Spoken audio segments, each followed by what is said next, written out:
And we're live. All right, welcome back to the podcast. Today I got with me one of my best friends in the world, a man known as Jeremy Wheatley, or as I refer to him, Jenny. Jesus Christ, you're going to make me blush, mate. Why? Because I called you a lady. Yeah, well, basically. Right. The world's a pretty big place too. Oh, jeez. Very, very nice. Oh, jeez. So today is a special day. Today is, in Australia, Anzac Day, a day that we remember the Anzac troops who fought for our freedom. It's the one day that we can basically be America every day. Yeah. So Australia and New Zealand Army Call yeah, for all those foreigners. Very interesting. Yeah.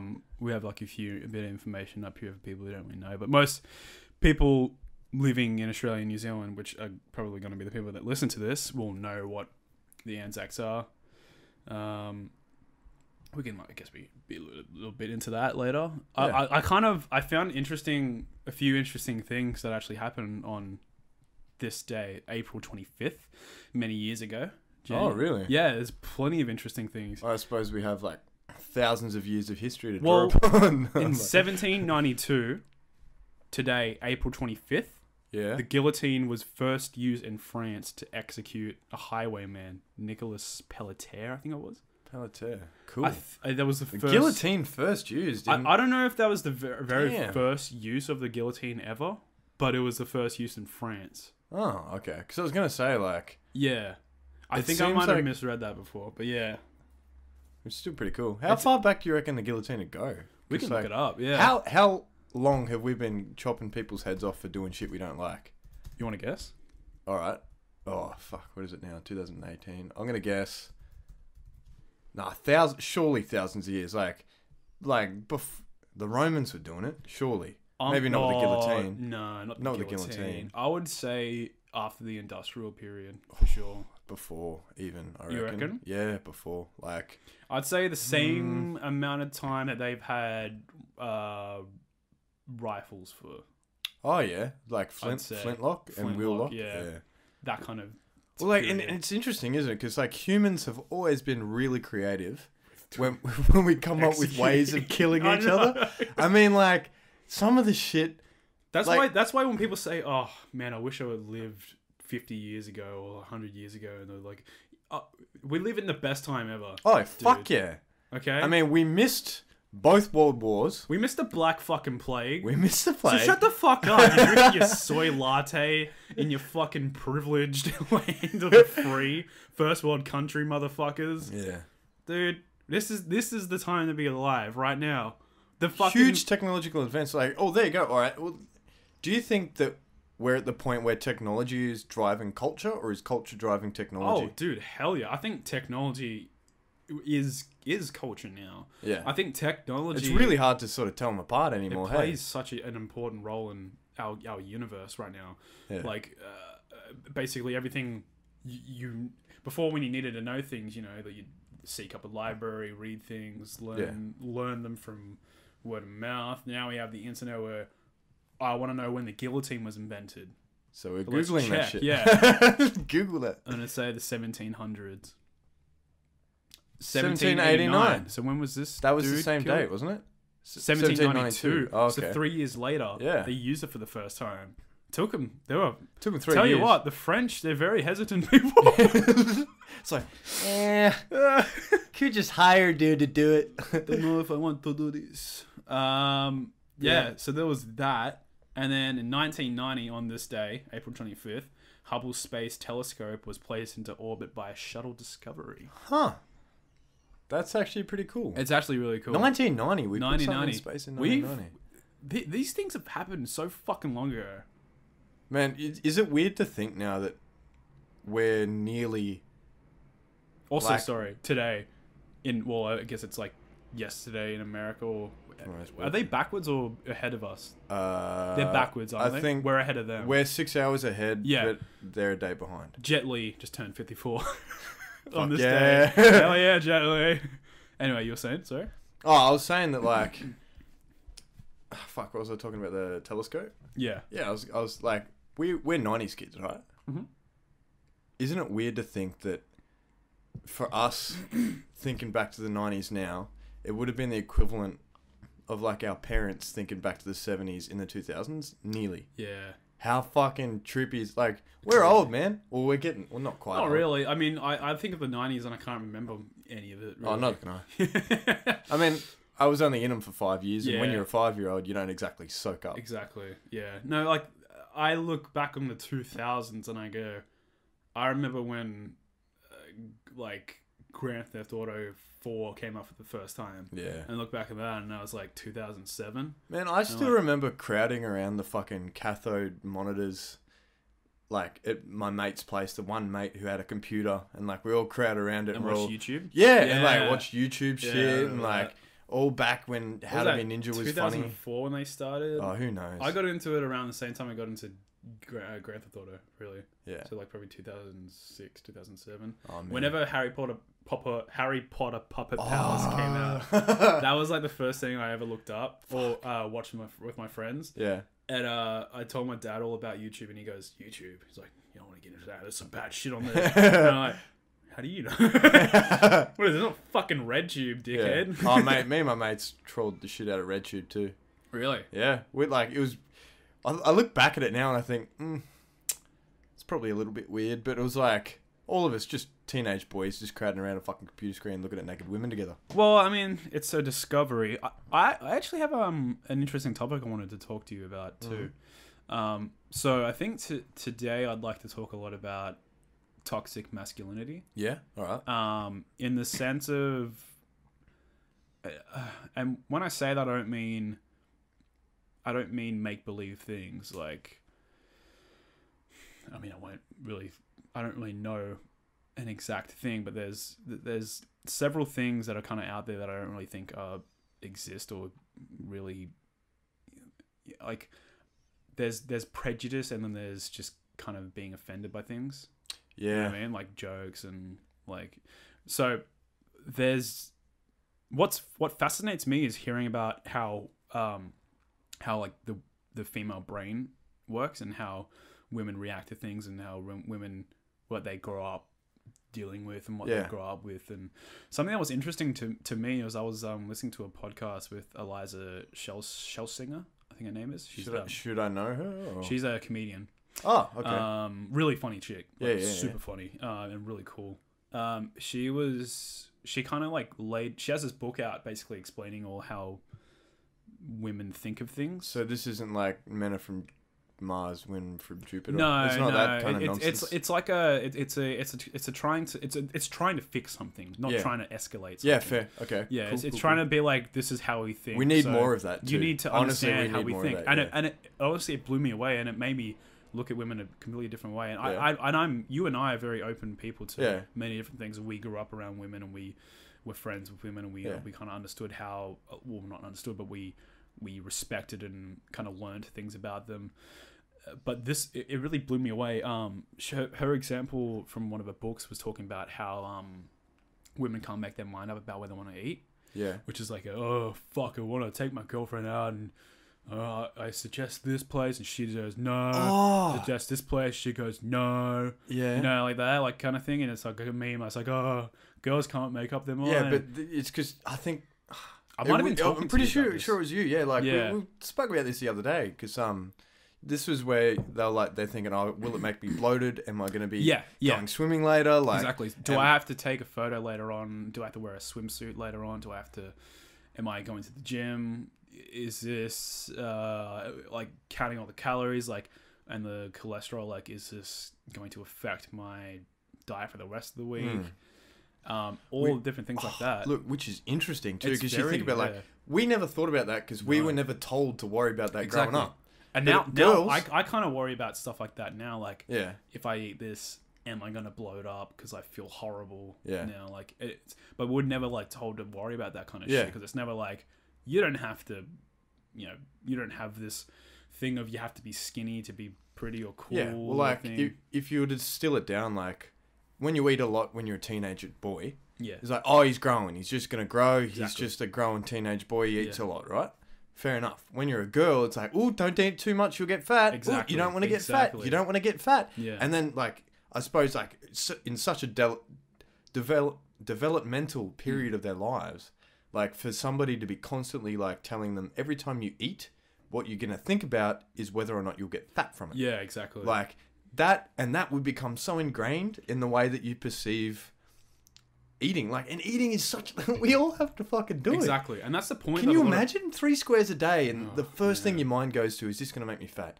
Like, how fucked is a culture? I think in some small way, every woman ever has some mild form of anxiety, which is just, like, embedded into them from the way they're raised. That'd be so shit. It's horrible. I could eat, like, 3 meals in one sitting, and, like, my dad would be like, "Oh, look, you know, I'm proud of you, son. Look at how much you're eating. You're going to be a big, strong boy." Or you, like, sports. Yeah. And, like, you get into rugby, and you're like, you're a good man. You're a strong, tough man. Or if a girl plays rugby, she's a bit bush, you know, like... Oh, look at this muff diver. Yeah, exactly, yeah. And, like, you're weird for not playing with these toys and whatever.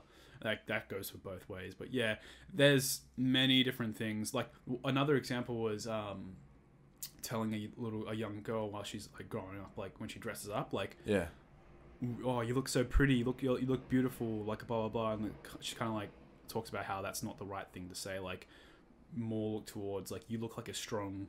person. You look strong. Are you happy? You look confident. If you're happy, you look confident. Do you look happy? Yeah.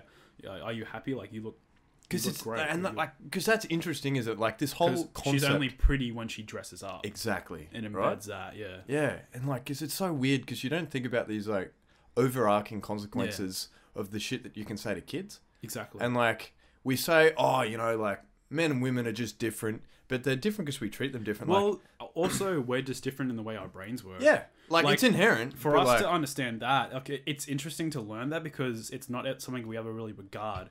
And that goes back to, like, sexuality, like, wanting to, like, the differences between a man wanting to sleep with a woman and a woman wanting to sleep with a man. Like, there's a one-track mind for men. Like, we see and we understand, and what we're thinking about then is all we're thinking about. Yeah. Whereas women are always constantly thinking about things. Like, not only they think about how these things are affecting themselves, but thinking about how this is affecting a guy here. Yeah. This is affecting guys everywhere. That's why you see so many vocal, like, strong women, like, everywhere protesting things, because they're always constantly thinking, and they have these brains that just they're constantly worrying, and they're taking in information and putting things out at the same time. Oh, look, man, I wish I had that, dude. Look, it's like, I've got 2 things, right? Yep. So the first was, if you look at, like, a lot of the time, like, I'll use blokes as an example, because, I mean, I don't know if it's the same with women, but I don't know. I suppose people, if you look at a person like a rope, right? Mm-hmm. Bear with me, right? When they're a kid... I like where this is going. Right? Short rope. And, like, as this rope is growing, you know, it's trying to find out which direction it's going to grow in, sort of deal. But, like, sometimes there are experiences such as, you know, oh, don't do this, don't do that, girls like this, girls like that. Oh, what are you doing that for? That's a bit weird. It's like, don't wear that dress, that's a bit weird. You tie a knot in the rope, right? And then it keeps growing, but there's a knot there, right? And then, you know, it continues on, and then all these little experiences cause knots in your rope. And then you get to a point in your life where you look back down your rope and you got to go, okay, there's a knot there. Why is there a knot there? Yeah. And then you have to be able to go back and untie it yourself. And then the less knots you have in your rope, as you slide it through life, it'll catch on less things, and you'll have less things to worry about. You know, you'll be dragging less things behind you. But being able to go back and untie those knots is part of this healing process of society. Like, to be like, ooh, that's the sort of behavior that I'm doing that causes a knot to be tied in a child. Okay. You know, right? Yeah. So, like, if I had a son and he was, like, walking past a shop and it had dolls in the window, say. Yeah. And he goes, oh, Dad, look at those dolls. Like, can we go in and get one? Like, they're really cool. They look like they'd be a lot of fun to play with. And I went, what do you want to play with dolls for? You're a man. Yeah. You know, let's go get you a truck. Let's go get you a fucking transformer or something. You know, like that's a knot. That's a knot, yeah. Bam, right there. And then he's going to have to go back later. If he wants to be a balanced, healthy, emotionally healthy individual, he's got to go back later and go, oh, okay, that's the sort of shit that caused the knot. That's where a lot of issues come with a lot of men, is those knots. Like, take like if you go to any Facebook thing with like a pretty girl, or like say there's a podcast or a few podcasts of Joe Rogan's that I listen to. Yep. I've listened to, sorry. With you really like Joe Rogan. I love. He's funny. Yeah. This whole podcast is kind of like is inspired by that. There you go. You hear that, Joe? If you come at me, bro. If you're out there. But he has a podcast with Eliza Schlesinger and Whitney Cummings, and this other podcast, Guys Be Fucked. That's such a good name. But each and every one of those videos is like dislike bombed, and all the comments, on YouTube, dislike bombed. Like the latest Whitney Cummings one was like 3-to-1 ratio. Of of dislikes, yeah. And in the comments, it's all kind of like shit, like, because she talks about how she's uncomfortable getting into an escalator when it's just her and another man, elevator, sorry, and things like that, and like, she jokes around about being triggered, and then like in the comments, it's like, you're a fucking freak. You can't get into an elevator with another man. What are we gonna do? Not all of us are rapists. And it's like, well, how is she supposed to fucking know that? Yeah. She doesn't fucking know that. Well, she's a woman who's half your size, half your weight, and we as men have a thicker bone density. A lot of us train fucking martial arts because we're told to as kids. Yeah. Like, it's fucking scary being a woman in the world. Look, man, the way that I look at it is like this. I'm a country boy, right? I grew up swimming in dams and rivers, and I am fucking petrified of the ocean. Like, I'm not afraid to admit it. I'm scared of it. And it's because I'm scared of sharks, man. Like, I just imagine myself out there, and I'm like, my power is completely taken away. I'm out there, I'm helpless. I'm in a position where I am weak and vulnerable, and this shark is going to fuck me because it can swim and breathe underwater, and I can't. Imagine, right? Okay, Imagine that, right? Yeah. Shark attacks are less common than rapes. Yeah.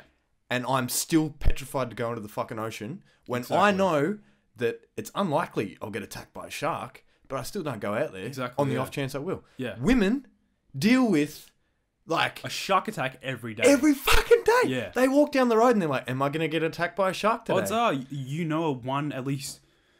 Okay, say you know 10 women in your life. At least like 4, maybe 5 of those women have been exploited in some way. Yeah. And like if you think about it, like it only takes one bad egg with like even one town, right? So I came from a town of like 8,000 people, right? If one of those blokes had been a rapist, he could have gone around and like, even if it was just like, grabbed him on the ass at the bar, this goes down to even unsolicited dick pics. Yeah. Right? Blokes that think that's okay, or that they're entitled to do that, or that like a woman is going to want them purely just because they're a man, and like, I can take what I want from the world, and there's going to be no consequences. Yeah. Like, it just takes one. And then all the women in the town are worried. Like, and that's like, the odds on that and how ridiculous that is. I mean... Do you think that porn plays a part in like... I do. With that men, yeah. Honestly really do. Because like the whole unsolicited dick pic things. Yeah. In like what world would a sane person believe that sending a dick pic to a random girl you don't know, you haven't spoken to, how that's ever going to work? A lot of people don't understand. Well, even I'm not going to pretend to understand. I'm starting to get an inkling of it. But the way that women view sex is inherently different to how men view sex. Yeah. Right? And like... I think a large part of that is pornography as well. Yeah, like I think porn perverts the male mind. I mean, I'd watch it, I'll be honest. Like... I think there's nothing wrong with watching it. I think interpreting knowing, okay, this setup is ridiculous. And when you learn that, it becomes a completely fucking different thing. Because like if you watch it now and you're like this chick's coming the entire time. Yeah, like, this is not realistic. Oh yeah. I can't get off on this. Yeah. Oh man, look. And see, that's some. And then there's porn stars that I pick out, and I'm like, all right, she's doing this because she fucking loves doing it. Like, she's enjoying herself. She's not pretending it. And that, for me, like, that turns me on more than some chick that's rehearsed how to moan, rehearsed how to please a man, and she's just acting. Yeah. Right? Because that's her job, fair enough. Like, I don't hold it against her, but like, that's just what she does. and she's pretending like I want she's to see putting on an some act. softcore shit. All right, I want to see some passionate loving. I want to see them just coming back from dinner, talking about how much they love each other. Oh, we'll sneak in a quick little snuggle, right? We'll have a cup of tea, and we'll go right to bed. Eh, love? Man, where's like, that category on Pornhub? Yeah, all.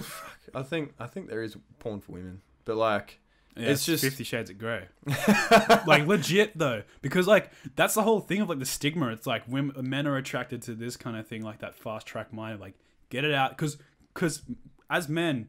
With masturbation, we have this thing that's building inside of us that we need to get the fuck rid of, and then we progressively like grow it back, and then just it's oh god, it has to go, it needs to go right now. Where with women, it's different. It's not like well, I can probably wait. Like well, I'm feeling a bit this tonight, but there's nothing that really needs to like come out of you. Like you can get like a dry spell and have a build up of like, oh, I just really want to have sex right now. But like, there's no real desperation build up thing. So that kind of like, that differentiates what pornography is for us. Like men have, it's like a flick of a switch. Yeah. Like the pornography, like we only watch like fucking 3 minutes of it. Like, you know, it's the example, done. Right? Yeah. Is that after you blow, when you're watching a porno, do you sit there and go, what have I done? What the fuck? Like, what is this shit? And then you look at it without the horny mind. And like, some of the best advice my old man ever gave me, right? He told me, he was like, mate, I'll tell you what, if you think that you love a girl, do you know how you can tell? And I was like, what? He was like, think about her while you're having a wank. Then after you blow, think about her again. Yeah. And if you still like her, ask her out. It's true. Like, the male brain works weird in ways that we're attracted to things that we interpret from pornography, and we correlate that with like what we want, and then you realize, well, there's been several times where I've been before I've been in a relationship, of course, but where I've been attracted to like certain people, and I've been talking to them, and I've been like, you know, getting along with them well, and they may be not the right person to be with, and I've realized, well, okay, am I just attracted to this person, or is this just I need to let something go? Yeah. And there's the flip side of that. So I had a friend she's still my friend. She's overseas at the moment, and we met each other, and I liked her. Right, this was my first year at Wollongong, like when I'd come down to uni. Met her in philosophy, right, and like. She was gorgeous. I still remember she walked in, she was wearing a fucking Woodstock shirt, flare pants, like straight out of the 70s, like 70s looking hippie, and I was like, love it. Whoa. Yeah. That's right up your alley. Damn, that's right up my alley.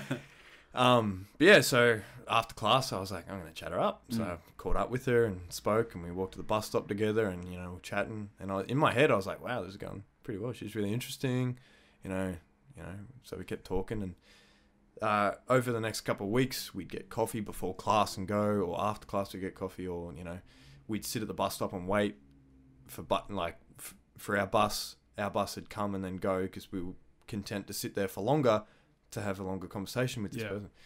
Anyway, about 7 weeks in, I was like, oh, look, do you want to go see Kung Fu Panda with me? Fuck yeah. No, there we go. And Slam dunk. And I was like, you know, like, this is her and I have a good conversations. And in my head, I was like, this is a surefire thing. Yeah. Right? So like, what I was carrying was that she desires me because I desire her, and seems to be reacting to my advances. Right? Yeah. Anyway, she was like, oh, you know, yeah, cool, but like, I'm kind of seeing someone, like, I just want like you to know. And in my head, I was like, oh, okay, that's fine. But I got mad. Yeah. Like, I got mad because I thought, why didn't you tell me that during our first conversation? Do you know why you felt like that? Because I felt entitled to her. You felt entitled to her, yeah. You felt like she was property. Yeah, in my head, I was like, she is basically mine. And that's like, not you. That's not you going, she's mine thing, and no one else can have her. Like, that's just and I don't want to say that's the way the brain works, but it's this initial reaction that you can't get as a man because of all these things that we grow up with. Yeah. And that's that weird entitlement of like, oh, I feel angry right now. And until you get older and you realize that how stupid and it's basically a kid having a fit because Yeah. he didn't get what he wanted. Exactly, yeah. And you realize that, okay, she's her own person. I can't have sex with her. Or I can't have a thing with her, but I can certainly still be her friend because she's a great person. Exactly. And that's Maybe what I did. Dude she has a thing with could be my next best friend. Exactly. But like, and he's a great dude too. He's he's actually top and bloke. I met him. You know what? He's probably the perfect person for her. Yeah, well, she's like, probably the perfect person for him. Long distance. Like, she had just come to uni, moved out of the town, but she's still like, they've broken up now. Yeah. But like, in my head, I was like, okay, well, maybe if I just hang around and wait, she'll want me eventually. Yeah. And then, but that was me maintaining a friendship for the wrong reasons. Exactly. Like, I still think she's a great chick. I love it a bit, right? We hang out platonically all the time. And like, as it got further on, I kept thinking like, man, like, maybe she'll break up with him for me. Like, I'm sure she desires me. I'm sure. Because a girl wouldn't talk to me unless she desired me. Yeah. And she's talking to me, right? Now, anyway, fast forward maybe a year. So, like, you know, friends for this whole period of time. Her and old mate break up. Her and I had been talking for a while, and I was like, here we go. Cool off period, and then I'm here and available, ready to go. She's going to be mine. You know, I've waited this fucking long. Yeah. Surely it's in the bag, right? Anyway, I went out one night. I was drunk, and I was getting some money out of an ATM, and lo and behold, who comes up next to me? It's her. Mm-hmm. Looks great, wearing a black dress, black lipstick, blonde hair. Whoa. Very vivid image in my mind, and I was like, wow, she looks amazing. Maybe tonight's the night. Anyway, went to the pub. We're in the line. They almost weren't going to let me in, but she said, oh, he's with me. Grabbed my arm, put me in, and they're like, yeah, fine, whatever. So went in there, and she was like, oh, you know, I think some of my friends here. I'm just going to go see him. And I was like, yeah, sure, whatever. Anyway, she disappeared. I was in the smoker section having a cigarette, and I see her walk past with another guy. Now, this other guy, she met him at iHouse because that's where she was staying. Indian fella, shorter than me, shorter than her. Mm. And, you know, they were dancing. He had his hands all over her, getting very close to one another. I looked away and immediately felt rage boiling up. I felt rage. I wanted to punch him. I wanted to yell at her. And then she came over, completely oblivious to how I was feeling, right? But, which is fine. I mean, I didn't tell her about it. I didn't talk to her about it. So, how the fuck is she supposed to know? Thing. It's like, how is she, like, what do you expect? Exactly. If you don't tell them how you feel, how do you expect them to act, right? But anyway, she came over and she's like, oh, can I have a draw? And, like, I handed her my cigarette, like, what the fuck? This bitch. And then she's like, thanks, you know, gives it back. And I'm like, what the fuck? Like, I'm almost shaken with rage kind of at the moment. I'm like, I need to leave because I'm drunk. I'm like, I'm going to hit someone. Yeah. I was like, I need to take myself out of the situation before it spirals, like, out of my control, because I don't know if I can control myself. So I'm leaving, right? So I left, and, like, I messaged her when I got home in a drunken stupor, and was like, what the fuck? Like, that was really considerate of you. Like, you know, I've had a thing for you. Like, how could you do that in front of me? Yeah. Blah, blah, blah. And then she was like, what? I've never known. Yeah. She was like, even if I had have known, why do I have to regulate my behavior? She's like, I just want to be happy. She's like, I'm sick of men around me, because she's very attractive. Like, she's a fucking gorgeous woman. And, like, she was like, I just want to be free to do my own thing. But there's always a guy saying, I like you, so you need to change your behavior around me. Yeah. I need you to change your behavior around me, so I don't do this. I need you to change your behavior around me. And always telling her what she can and can't do, and never regulating their own behaviors, their own emotions, their own thoughts. And I went, oh, I'm the baddie. Yeah. I'm the baddie. I was like, shit. I'm so sorry. What the fuck? I did. Yeah. Oh, not straight away. It took me a week.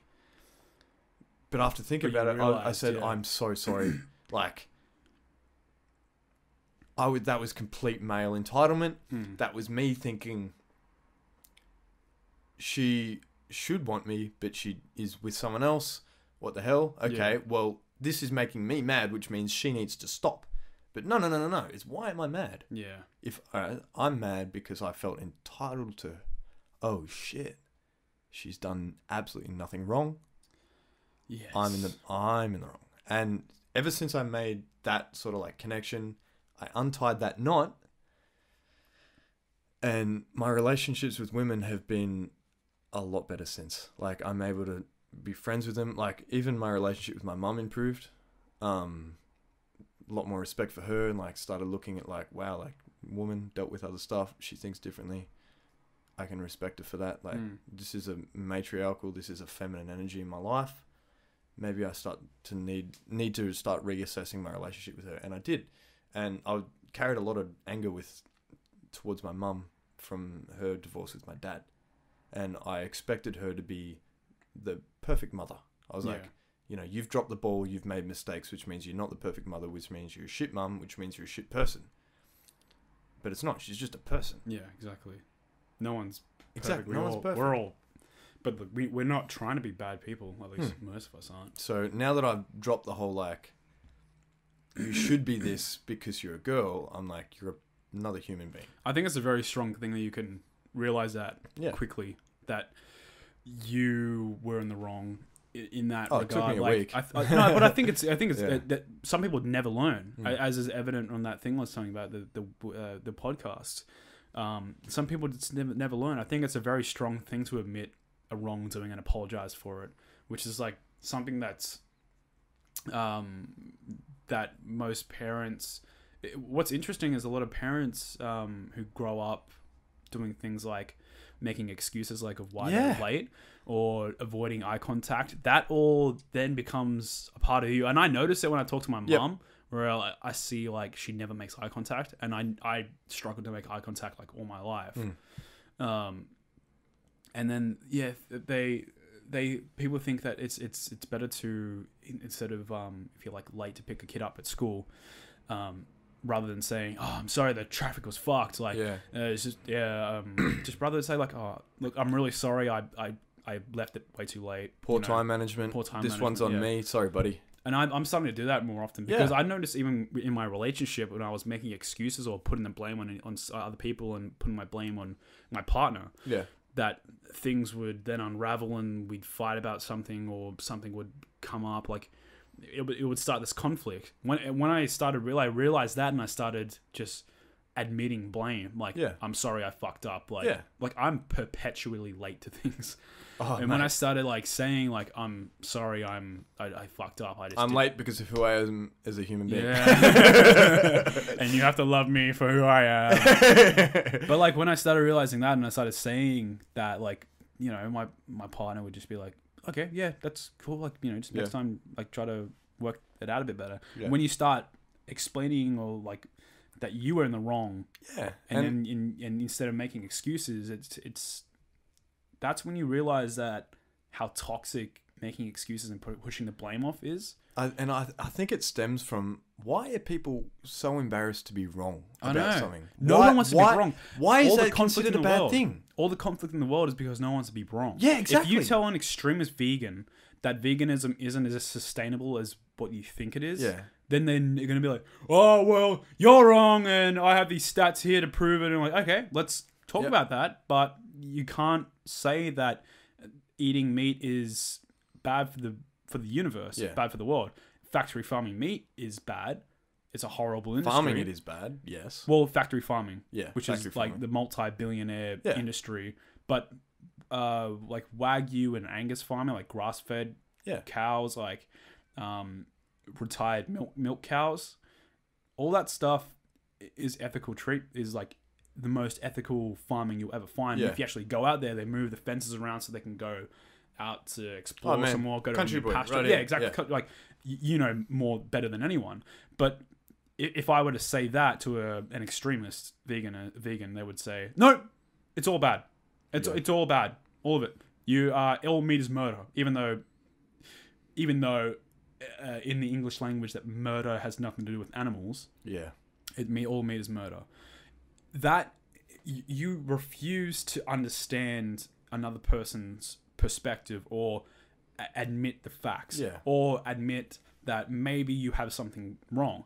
Like if a vegan, and I have been explaining things where before I didn't really think much about the factory farming meat industry, and it took veganism for me to realize that the factory farming meat industry is horrible. Well, I was vegetarian for 10 months. Yeah, exactly. And then I stopped when I went back and I was working on the farm. Yeah, and but you see how I've had a look at both sides. Animals are treated in an ethical, local farm, as opposed to a shed, like a massive factory farming shed. Yeah, but it took me to understand that, to go, okay, I was wrong about factory farming. Yeah.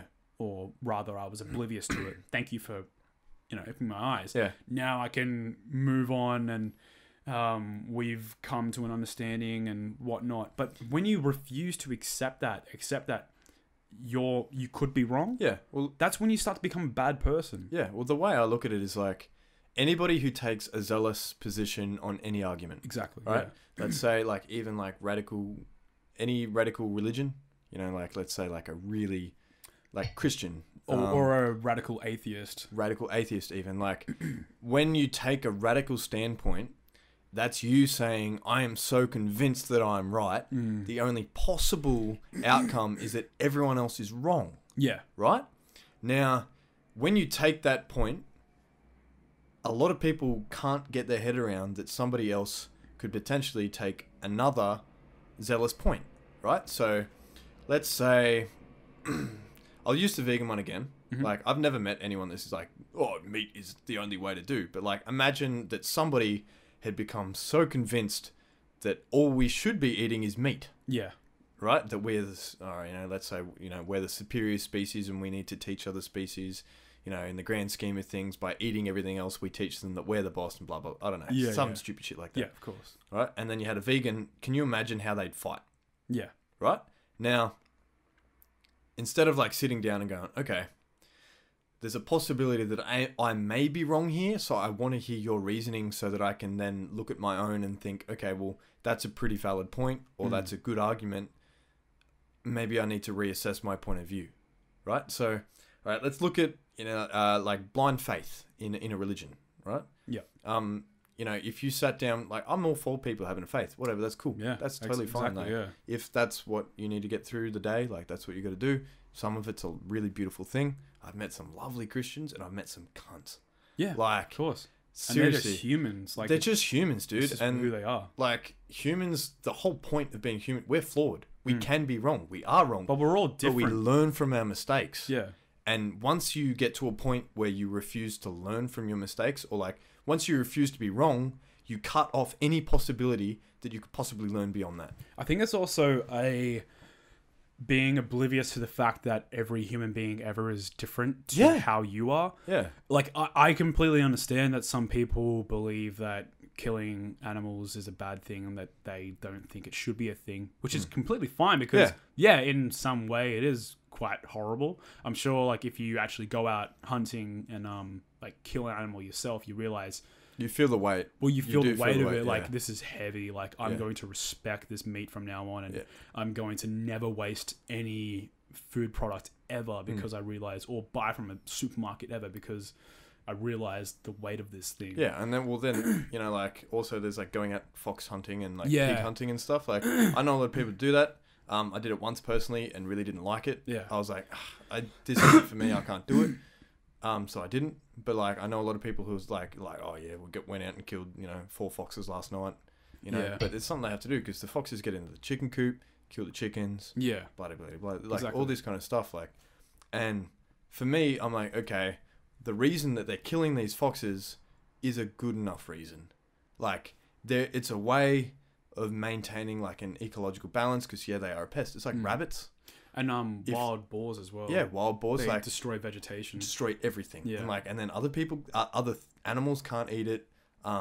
They destroy, like, root systems of plants, which causes erosion, which causes the dirt to leave, which ruins that entire area. Yeah. And, like, that's why they're a pest. They shouldn't be a part of that ecosystem, but they're there.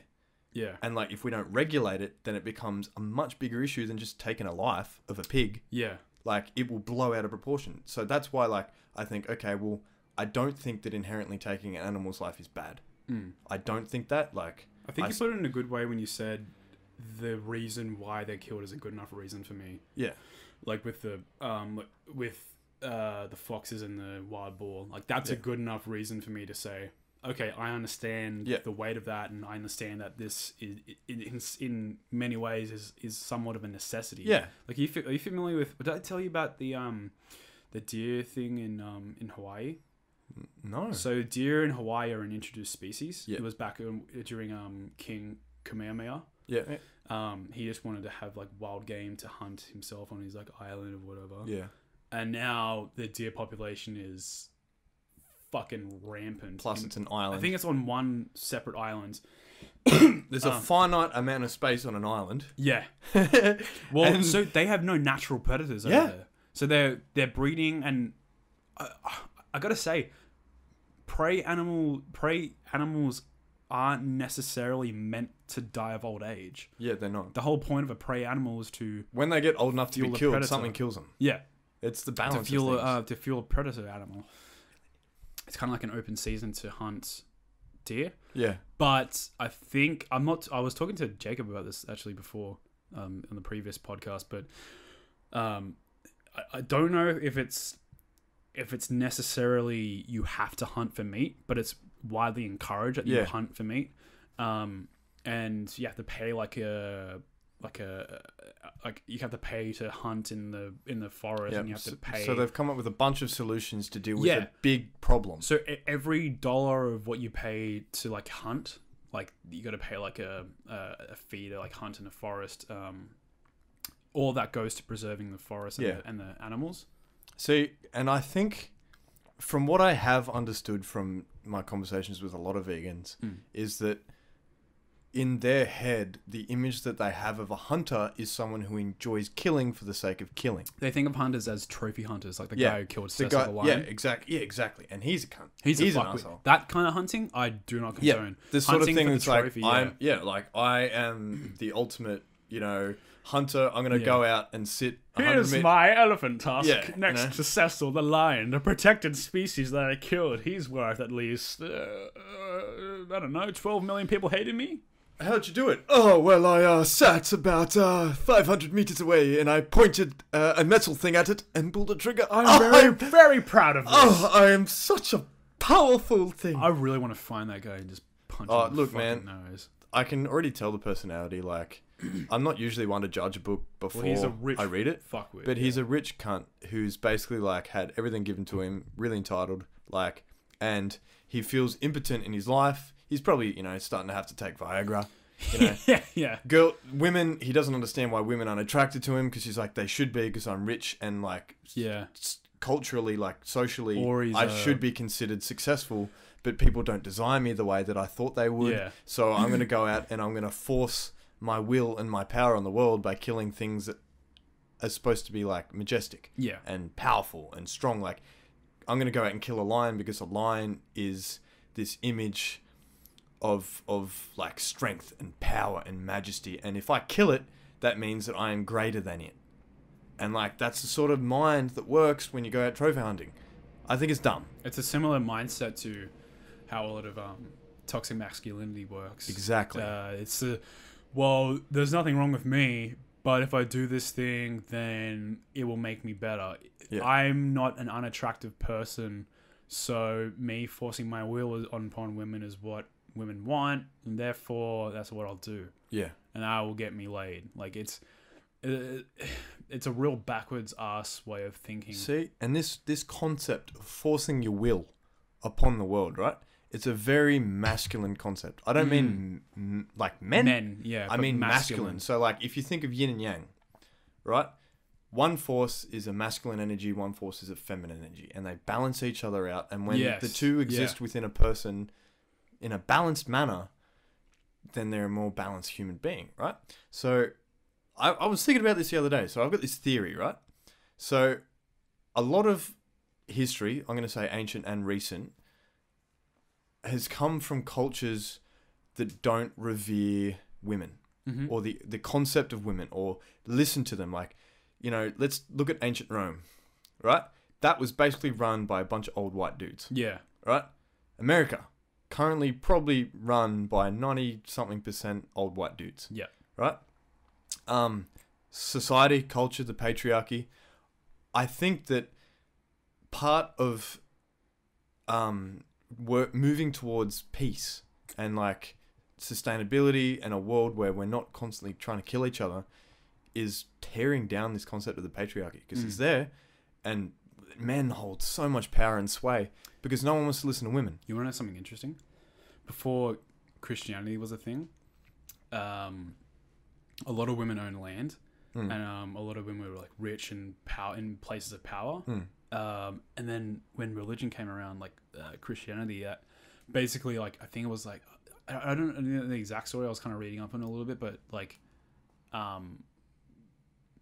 the higher priests in like Christianity were like didn't like the idea of a woman being in power, so they like that kind of shit. So so I think Christianity is ridiculous. You know, I'm an atheist. Yeah. I'm all more than happy for people to have that, but for me, I look back and I think some blokes got together long ago and thought, how do we manipulate a whole bunch of people? We make them scared of something. What do we make them scared of? Punishment, death, hell. Yeah. All right. Like to make a man a Christian, you must first make him believe he's a sinner. Right?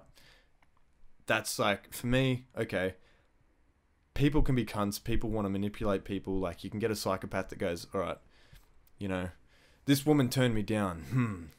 How can I get women to want me? I know. I'll take away their autonomy and I'll take away their power by convincing a whole heap of people with this book that women shouldn't have power, shouldn't have autonomy. They're things that we can own. They're a commodity. They're something that men have power over, because if we don't have power over them, they might not want us, and I want women to want me.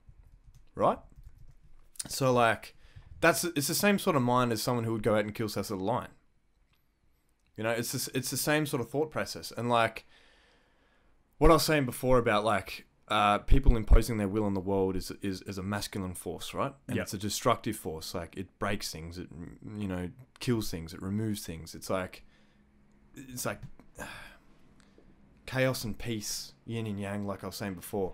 And I feel like there's going to start to be a movement, because as women gain more of a voice and as we decide to listen to them more, and as we approach equality and this sense of women having a voice equal to men's voices, we're going to see a massive shift away from this destructive kind of shit, right? So you're not going to get some rich white guy go, I want the oil in that country. Or I want the gold. I want, like, how much of recent history, particularly white history, has been one rich guy going, I want that. I'm going to manipulate all of these people to go and take that for me so I don't have to do it. I don't care that, you know, there was already a native population there. Oh, you know, like, whatever, go into Africa, take all of these natural resources. Those stupid savages don't see the world the way that you do. Therefore, they're evil, they're bad. Their way of life is different to yours, so you should kill them, because otherwise they'll kill you. Because they're not utilizing these resources the way that I would. Exactly, right? And, like, I want you to dig up the earth, get that gold mineral out so that I can then gain power and wealth and influence, so that people will do what I want them to do, because I'm an impotent human being otherwise, right? Yeah.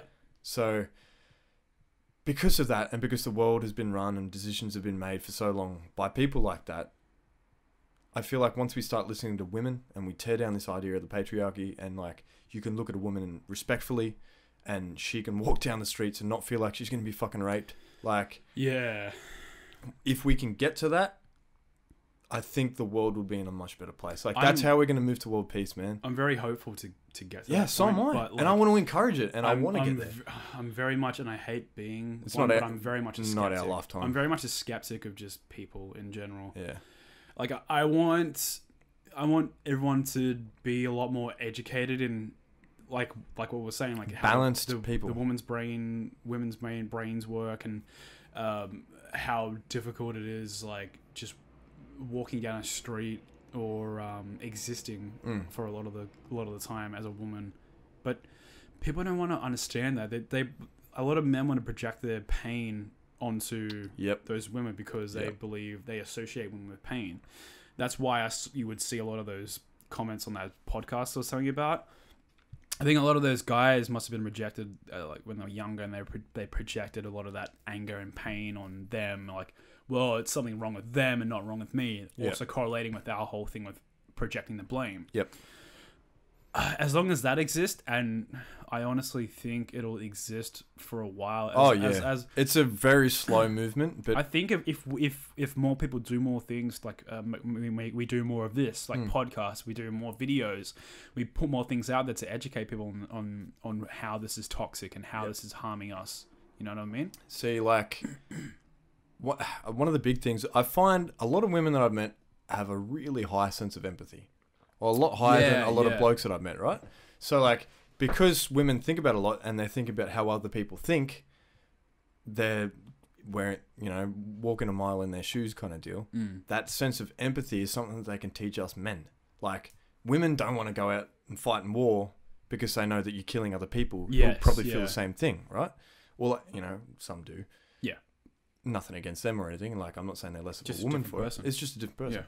But, like, I find, like, to generalize that empathy, if they can teach that, if they can impart that on the world, like, imagine if the government said, hey, go and shoot this stupid raghead Arab for me. I don't want to get my hands dirty, but you're going to do it because you're a patriot and you stand for all the values that we stand for, and they don't. Go and put a bullet in their head. They're infringing on your rights as Australian, and they're trying to take your freedom. Yep. Can you imagine if everyone went, no, that's a human being. I'm not going to do it, man. Like, if you want to do it, go ahead. Like, whatever. Yeah. Go over yourself, you stupid cunt. I'm comfortable. It's all propaganda everywhere. Yeah. That's what causes all of it. The way I look at it is, I'm like, small country town. I'm from Cowra. Yeah. I'm sitting in Cowra, and it blows me away how many racists are in the country. Yeah. Right? How many people are like radical Australians? But they're all white Australians. Yeah, right? And they go, oh, these bloody bastards coming over taking our jobs. They just want to kill us. They had in their book, it says, kill white people. Yeah. And I'm like, who told you that? What does it matter? All right, let's say for 1 minute, okay, the Taliban was actually a world-threatening presence, and they weren't just unlucky enough to have their country sitting on massive oil deposits. Mm-hmm. Let's say they were a world-threatening presence. What point? Like, the world is a big place. Number one, how would they have ever, in our lifetimes, have the population to be able to control the world? Number two, how would they have the resources to be able to spread across, start an empire? Like, at its height, the Roman Empire only barely controlled all around the Mediterranean Sea. Yeah. Right? And that was hundreds of years in the making. Right? America, yeah, they've got really good technology, but they can't control the rest of the world. There are a lot of people in the world, right? They stifle in comparison to China. Yeah, exactly. China has such a huge influence on the world. Right? And like, but why would Ahmed from Outback fucking, I don't know, Baghdad or something. Syria or Iran. Yeah. Why would he want to go, oh, Steve from Cowra, fuck, I want to kill him and I want to take Cowra as my own, and I want to, all the people there, I hate them. I hate them. They need to be dead. Right? Well, realistically, I don't care. What gives you the, like, if that person wants to come to our country to seek asylum or get out of their quite fucked country that America in a lot of ways is fucking up. Oh, they're invading it. Like, Syria is also fucking itself. White people are bad guys a lot of the time. Also, no one wants to think it. Also, though, the Syrian government is fucking their own people over. Yeah. It's like, it's apparently they are. Well, I mean, I'm dubious. I mean, yeah, they could be, but like, also all the information I've been given from them has been through sources that would want to tell me that. Yeah. You know what I mean? Like, it's always, I don't know. I feel like we need to address it because if you look at white history, we're always told that we're the good guys. We're civilization. We're the ones that are bringing civilization to the world. We're the ones that have the best view on things. And, you know, sometimes we just have to force it onto other people because they won't accept it otherwise. Yeah. And if you can't convince someone that your idea is a good idea with non-violent memes... with non-violent memes. Now onto our meme segment. Maybe it's not the best idea. Right? So, like, we're all convinced that we're right. that, you know, the American dream or the Australian dream or like consume capitalism, that it's the best way of doing things. Yeah. Democratic governments, best way of doing things, you know, which they aren't if everyone's an idiot or able to be manipulated, but that's beside the point. You know, I'm a bit of an anarchist, but like, when you're constantly told and raised in a culture where they say, you are correct, we are right, we do the best, of course you're going to think that everyone else is the bad guy. A lot of people are going to grow up thinking that. Exactly, right? But look back at it. Only 100 years ago, we considered Aboriginal people flora and fauna. Like, not even that. 50 years ago. You know, was it 1970s that we stopped considering? Yeah, Google it. Google it. Because, and not even that, but like women itself. Like, we started treating women as people. Right? So think about the sort of culture that goes, okay, I'm going to go to this land, I'm going to kill all the natives and take all their land, and I'm entitled to do that. I'm going to go to South America, I'm going to go to North America, I'm going to go to Africa, I'm going to go to Australia. All these massive places that Europeans and white settlers and colonialists went to and just wiped people out, just killed. Just with complete indiscretion. We're just like, we want this, we're taking it, there's nothing you can do about it, we're going to kill you if you try. Yeah. Right? How can you objectively say that they were in the right? You know what I mean? Like, how can we say that the idea they have of things is the healthy idea? How can we say that the way that they view the world is the correct way to view the world and everybody else should be looking at it that way? I think that's fucked. I think if any class system where you say one human is inherently more valuable than another or more useful, or, you know, I want something so I'm going to manipulate other people to get it for me, and if they have to kill people, I don't really care because I'm not doing it, that's wrong. And I think overall white culture is really bad.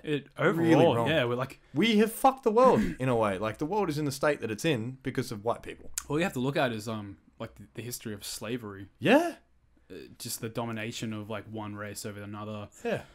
So I read here that there's all small things like in 1949, Indigenous Australians are given the vote in Commonwealth elections if they are enrolled for state elections or have served in the armed forces. Yep. Small things like that. And then in 57, the NADOC formed with support from the federal and state governments.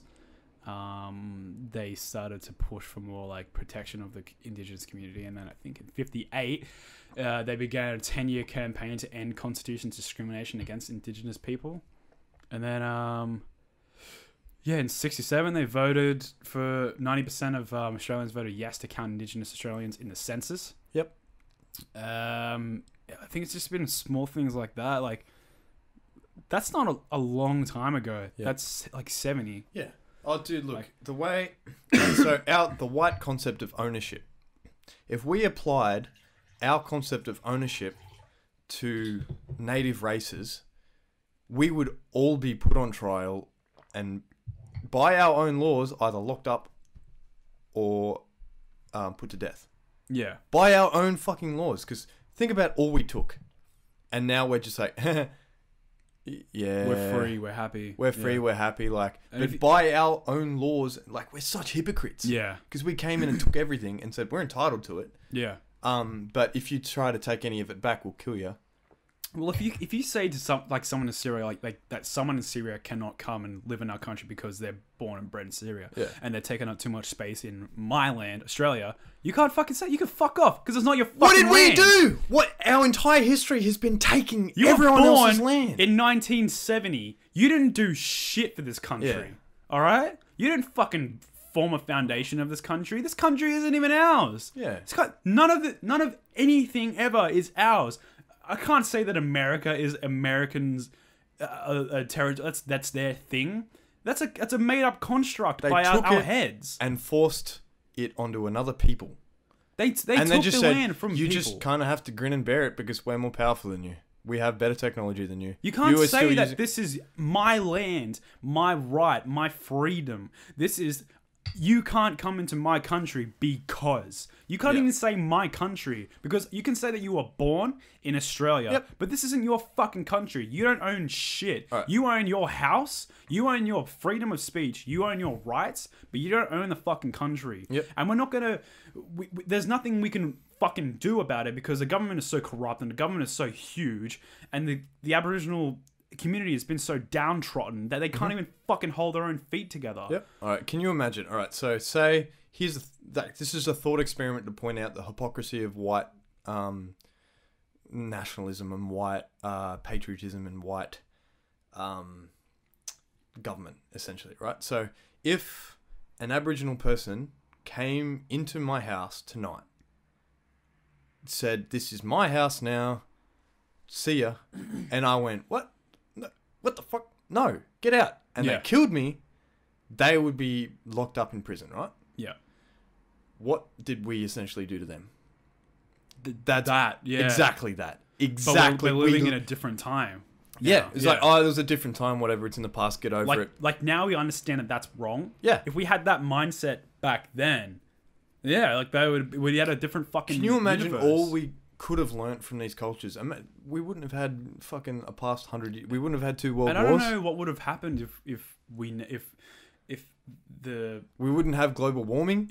If we never actually or maybe we would. I don't know. Well, I don't know what would have happened if the British colonies never actually took Australia as their own.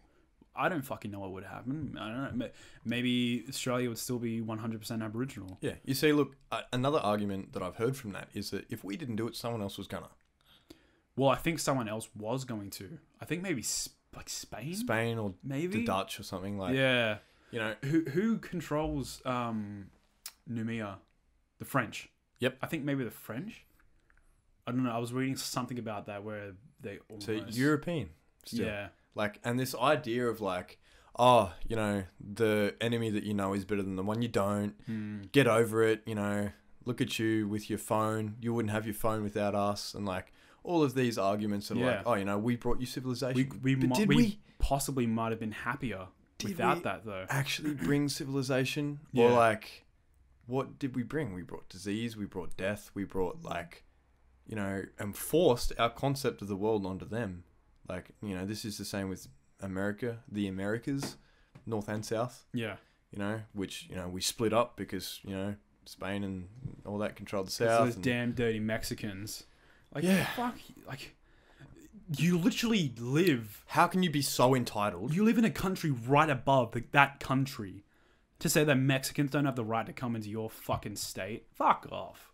Well, it's this concept of ownership, and I think that it's going to be our downfall. If there's going to be a downfall in humanity, it's this concept of ownership, right? It's this concept that because I own this, you can't take this. And like the rich influence laws to protect the interests of the rich. Well, the government has the power to change everything. Yeah. But because the government is so corrupt, they don't want to change anything. In fact, they want to escalate things. Yeah. They want people to say, the current Syrians in Australia are a massive problem. Like you remember the plebiscite? Yeah. The for people who don't know that essentially the world's most expensive survey to see if Australians would like to have gay marriage or would think gay marriage is acceptable or that we should push for it in Australia. And I think it was something around like 57% of Australians voted yes. I think it was 62. Was it 62? Oh, look it up because surely, it was. I think it might have been in the like low 60s. I'm pretty sure it was something disgustingly low. We'll look it up right now. Plebiscite results. We are. What does it say? Yeah, and like, see, but yeah, like I was saying about this whole ownership thing, like the way that it works is it's an exponential thing. Eventually, the richer you get, the more you can afford to take. Yeah. Right? The more you buy, the more you own. And then the more you own, the more that you can then get more. Yeah. And eventually, people are going to be locked out of the world. Where there's going to be parts that we can't go to, we can't own, we can't be there, we can't do this, can't do that, can't do that. And it's going to take more and more and more and more of our freedoms away, right? So like in some states in America, it's illegal to collect rainwater. Yeah. How fucked is that? So you need to have stupid. a permit to have a garden. Yeah. Right? Like even in Queensland, you know, the law is that when you're a landowner, you only own the top 6 inches of soil. Any minerals below that can be taken. Yeah. So if a mining company comes in under the cover of darkness, drills down in your land and discovers a massive mineral deposit, they are fine. The police will back them up to stand on your land and just take it all. Right? And then you go, what the hell? Like, it's me versus this massive mining company. Who's going to be on my side? No one, because the government's on their side. Yeah, like the police force. What the fuck can we do? They're in force, and like it's just going to be like by violence, by like threat of incarceration. Yeah, like completely taking our like freedom. They have fucking drones that can incinerate you. Yeah, what the fuck are we gonna do? And like until we abolish this concept of ownership, I honestly think like we're heading on a massive collision course with doomsday. Well, just going back on that plebiscite, you were right. It was 62%. Yeah, 62%. Yeah, which is disgusting because 38% of Australians decided no. These human beings shouldn't be entitled to this thing that no one really gives a shit about. I can't bring myself to hate all of them though, because my mum voted no. Well, I don't hate them. I understand Yeah. for them in some way why, but I think feel sorry for them. that they are genuinely uneducated on. Yeah. Or just the realities of marriage. These are the people that are so convinced they're right. Well, since the early 2000s, the number of people who are having unreligious marriages and ceremonies, like I forget what the exact word for it was, but not an ordained priest, it started overtaking the amount of traditional marriages. And right now, the number destroys the amount of traditional marriages. I don't want to say barely, there's still plenty of them. Yeah. But the predominant amount of Australians getting married today are unreligious and having unreligious ceremonies. So to say that, okay, that's not a problem, but if it's a gay couple, that's infringing on my religious rights. Yeah. I understand that in some sort of way, like, okay, yeah, it's like it's religion. Inherently, like, it's a problem. I understand where you're coming from with that, but it's not the right mindset to have. Yeah, well, where people think it's not a religious thing, I just don't like gay people. I don't want them to get married because when I was growing up, that wasn't right. And like now, like you young millennials, when you grew up, that was like fine. But when we were growing up, that wasn't fine. Okay, well, that was an actual argument my mum told me. Really? And I told my mom, okay, are we in 1970? Yeah. No, we are in 2000, and at this point, 2017. It's a different fucking time. We are in my time now. We're inheriting the world from you, right? Yeah. So please let us influence This is not your time anymore. So you have to either accept that it's a different time and that, yeah, maybe back in the day it wasn't acceptable, but does that make it right? Exactly. No. Now it's acceptable because we're more accepting of people. And it's still right thing to do. And then we fucking did it. And then look what happened. Oh, did the fucking buildings burn down? No. Did anything happen with the economy? No. Nothing fucking happened. Yeah. More people are getting married. Yeah. That's what fucking happened. There's more love in the world. How can that Gay ever people be are an fucking issue? each other in the ass and they're happy. What is that going to fucking do to you? Yeah, Fuck off. There will never be an issue when you allow more love into the world. And I don't understand why people Absolutely not. So, like, the argument my mum gave me, and this was the only strong argument, and even strong I used loosely just compared to the other ones, the only argument that they could stand on was that in the Bible, it states it's between a man and a woman, right? Yeah, in your old book in that people the old dusty from book several that has caused so many problems and held humanity back on so many levels. Yeah, sure, okay. You're going to take that word by word. I mean, if you're going to take a word by, does that mean you're going to stop eating shrimp? Well, Are you going to not mix your cloth colours together? You remember how I told you about the meek thing? The meek shall inherit the world. I think it was the meek shall inherit the earth. I think it was that they found that in the original translations and all that meek isn't even the right word for what that is supposed to be. The way it was supposed to be interpreted was he who sheaths his blade when he knows not to use it shall inherit the earth, is in the right. Yeah. He who does not act on impulse when he knows it's the wrong thing to do. Yeah. That is the right person. That is someone who will inherit the earth. But instead, through translations and through the meek is in the cowardly. The meek, they say that, okay, meek, which is cowardly, like the cowardly shall inherit the earth, which isn't even the right phrasing of what was originally written. So if you want to tell me that, okay, it says in the Bible that a man who lies with another man is an abomination. Okay. Is that really the right translation of... Like, it could be, very well be, but in just a few phrases before or after where it was, there's a completely wrong use of a word in there. And in the fucking... one of the very first, like, chapters in the fucking book, a burning bush is talking to someone. Yeah. A snake is talking to a woman, telling her to eat a fucking apple. Or in some cases, for some reason, a pomegranate. What fucking difference does it make? You tell me in that fucking book that, okay, a man lying with another man is an abomination. Okay. So, talking snakes is a thing? Yeah. Right, okay. Oh, right. but it was the devil, Tama. I read Harry Potter, so now I think magic's real. I see a guy at the sky and I'm like, Harry Potter! You're a fucking wizard! That's not how fucking things work. Yeah, man. Alright? I learned that back in the day, like, people did mushrooms. Like, think about drugs before there were was governments telling us, don't do drugs. When Christianity became a thing, like, before we even had, like, our current... AD, like around AD, before we even reached the 100s, or maybe around the 100s, people were doing mushrooms. I don't look at that and go, maybe they're onto something. Yeah. I mean, maybe they are. But I don't fucking know. That was fucking literally 2,000 years ago. I don't fucking know what the hell they thought. They were 4 feet tall and probably still speaking in fucking slang. Like, can you imagine the first guy that got his hands on a fucking mushroom? Like psilocybin mushroom? Like, it awakens his potential. Can you imagine, like, like, goes out hunting and he's like, hungry, eat mushroom, eats it, and he goes, oh crazy? My, wow, the entire universe has opened up before my eyes. I'm seeing things a way that I would never have seen them. Ugh, come over here and try this. There's a giant leap in evolution where our brains doubled in size over a few million years, which is faster than anything, like way faster than anything way before. And there's no real explanation for why.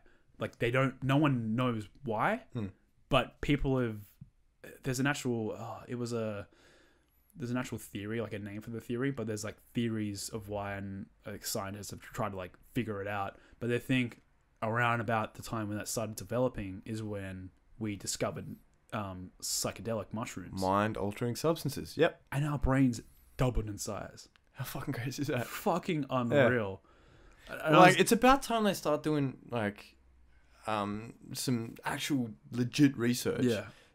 So, you know, I'm an advocate for marijuana. You know that. I know that. Yeah. Yeah, man. Yeah. But like, I think it's ridiculous. Like, I'm sitting here having I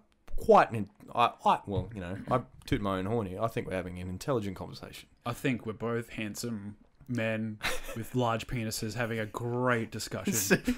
Exactly. Ladies, form a line. Yep. We'll post our numbers under this. We voted yes on the plebiscite. Yep. So, you know, open-minded, open legs. Thank you very much.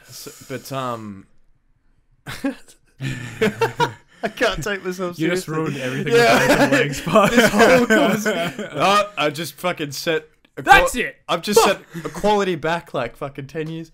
No, but like, I think the concept... It brings me back to this whole like enforcing someone else... things that aren't morally right onto a populace because you're a governing body and you have the power to do so. So like, I think the war on drugs is dumb. I think it's so dumb. Yeah, definitely. Like, countries that have abolished it and have put towards, like, decriminalized drug use and have put all of that towards helping the people. Like Sweden. Yeah, like Sweden have seen a marked decrease in not only crime, but, like, social issues surrounding drugs. The economy's boosted because more people are working. Right. They're helping people get jobs. And like, think pot legalization. Like, do you know why it's legal? Like, have you read about that? During when the cotton industry was being a thing, hemp was around. Yep. And it was like the massive. It was a bit more expensive to produce, but it was a better material than cotton. And at the time, they had slaves, picking hemp, like getting hemp and producing hemp and cotton at the same time. But that I forget what his name is, but that dude who pretty much created the cotton industry. So like cotton was cheaper to produce and manufacture and use as a substance, and it's not as a material, and it uses so much. Do you know how much water it takes to make a pair of jeans? It's not sustainable, but it was cheaper back then, and they had all this free labor. So he said, "Okay, it was the free labor that made it." Do some. I don't know the exact story, but he's like, "I'm going to pull some strings and make hemp illegal." Oh yeah, they it was Nixon's campaign. The cotton industry funded. They Richard started Nixon's campaign. propaganda to say that Mexicans and blacks were using this drug called marijuana, which was really just slang for something tobacco in Mexico. Mm-hmm. That Mexicans and blacks were smoking this drug that was causing them to rape white women. Yeah, that's how it started. Yeah, and then they did things like, because the cotton industry basically funded Richard Nixon's presidential campaign. Yeah. Okay.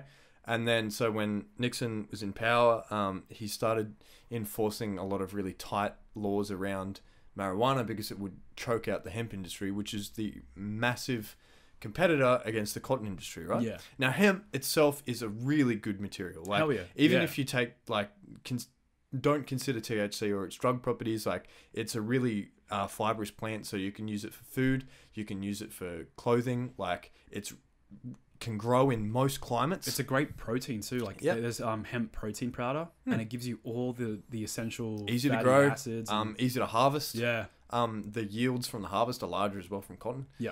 And so not only would you be using your land space better, you use a lot less water.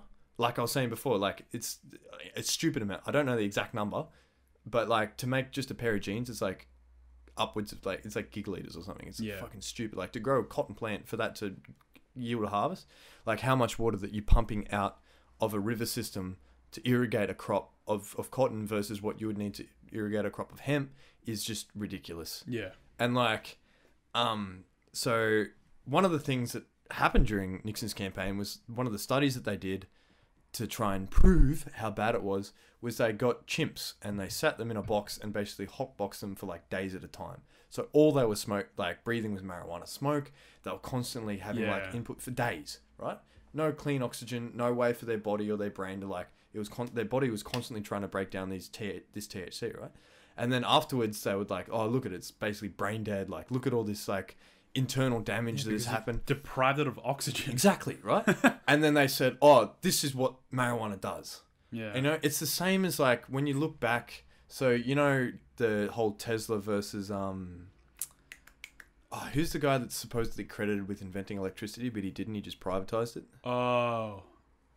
The guy who in the books of the guy who invented electricity. Yeah. Wow, what is his name? Fuck, it starts with a B. Hang on, I'm investigating my brain. The man invited. I'm not looking up on Google. I'm just thinking. Give me a minute to. Really hard. Thomas Edison. That's right. He privatized it, right? So one of the things that he did. So Tesla had, you know, AC and DC, alternating current, direct current. So direct current was really hard to spend over large distances. Because the longer the thing was, the more resistance it had, and the higher voltage and high output you needed to send it over long distances. But that's what Edison had.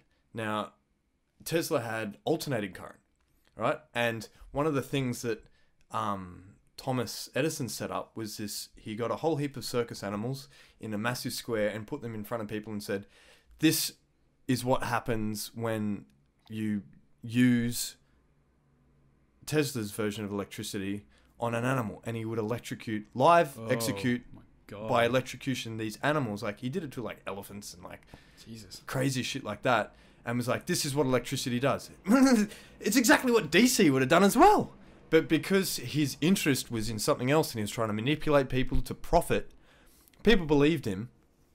And it wasn't until later that they sort of switched to AC because they realized it was so much more economic. But like,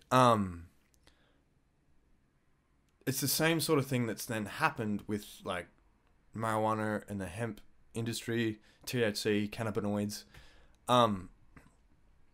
and the fact that people are still sucked in by it. Well, it says we're given the information. The English scientists William Gilbert and Sir Thomas Brown were the first men to refer to the term electricity. Yeah. Like they started using the term electricity with their like studies of electricity and magnetism. So literally these guys are the guys who invented electricity. And like, but Thomas Edison was the rich white guy that said, I want to own this. Yeah. You have to pay me for it. You know, it's unfortunate because people like that are able to grab power because we let them. You know what I mean? Like we have a system and a law system and a government system that enables psychopaths essentially and enables people to take and prevent other people. Like, remember that dude that had the EpiPens? He privatized them and it was like, you got to pay like $500 if you want one. And he's like, and you will pay it because if you don't, you'll probably die. But I don't care because it's going to enrich me. If it came down to it, the police and the government and the law was on his side. Well, that's how a lot of corrupt organizations are making a profit, turning a profit is you need this thing. So if I privatize it and you can't get it anywhere else, I can then boost the price up of this. Well, think about the housing crises, like food crises, food shortages. Like, have you ever worked in it's literally what they're doing in the housing crisis. Yeah. It's like I own this and I'm not going to give it to you. Yeah. If you can't afford to pay me, that's your problem. Real estate companies are... You're the one that's holding us back. You're poor, so you're bad. Yeah. If you can't afford to buy this house off me, it's your problem that you don't have the house. I mean, if I give it to you, I'll just have to give everyone else everything. Like, real estate companies are literally buying houses and apartments just to keep them, and then raise the price of another one they have. Like so let's say house A never gets used ever. It's just bought and they never use it. They just have it there, so it's off the market. Then house B, because there's lesser houses on the market, house B can then go up in value because it's more valuable. It's literally what they're doing. Supply demand. Because they can privatize that, they can literally just charge any amount, whatever they want, and exorbitant fees. Like, and how the have fuck to buy it because they need a fucking house. Yeah, but the thing that blows me out of the water is that when they turn around and say, "Oh, you don't have a job, you're not earning money, you're not like giving me your man hours so that I can profit more." Like, you're a bad person. You're a shitty human being. It's your fault that you're in a position where I own everything, and I'm not going to give it to you unless you can pay me for it. All right, and I've set it up so that I will always be richer than you because I will not be able to sell you anything unless you enrich me. Right? It's just this really vicious cycle, and I hate it. I hate it. Some days, like, I think I'm like a radicalist hippie because I just want to fucking run off into the bush and just build a little hut out there and start existing. I get that, yeah. Right? I get that. And like where no one can come around and force me to do stuff. But you know what? Someone probably would. And they'd say, "Oh, you don't own this land. You can't be living here." Yeah. You know, like they fine homeless people for vagrancy. Like $50,000 fine for like sleeping on the street. And it's like, mate, where else have I got to go? I don't know, but you got to pay this fine. And so how am I going to pay it? Because of the system you've set up, I am incapable of that. This is probably a bad example, but I think a lot of restaurants and companies aren't allowed to feed homeless people. Yeah. I think it was in the States. It might be here as well. But like they say that the reasoning behind that is like they could get like food poisoning and then they could sue your company. They're like, we're looking out for you. That's a load of shit. Well, I mean, that's their risk to take. Yeah. If they want to do that and take that risk, I mean, what if they just started signing waivers where they won't do that? Like at KFC, I've worked at KFC and I've worked in other fast food places, but like at the end of the day, there was always a lot of chicken. And we threw it out, and you have to like lock it in like these airtight bags and put it like outside in the skip bin and stuff. And I'm like, man, there's so much food going to waste. There are people that are starving, and it's like basically the reason, that bullshit reason about food poisoning. That's a load of crap. Yeah, right. Totally. It's because if they start giving it out for free, why would people pay for it? Yeah. Right? If people know at the end of the day, if you don't go in and buy any of it, you can just come to the back of the shop at the end of the day and get it for free. Why would people be paying for it? If they set up a precedent where you can get what they're producing for free, then everyone will come to expect it and they will stop profiting. Yeah. And that's the big thing. It will cut into their profit margins, and that's what they're actually worried about. Like, they don't care that people are hungry. They don't care. They just care if they get more money in their pocket. More power, more influence. It's a sickness, man. And like, we have like a social and a cultural setup that encourages it. And it's a sickness. It's like saying like, hey, look at this big cancer. Yeah. That's a really good idea. Just let it grow. I'm glad this is here. Yeah. I'm glad that our culture is sick. You know, like, it's just, I don't know. And I feel so helpless.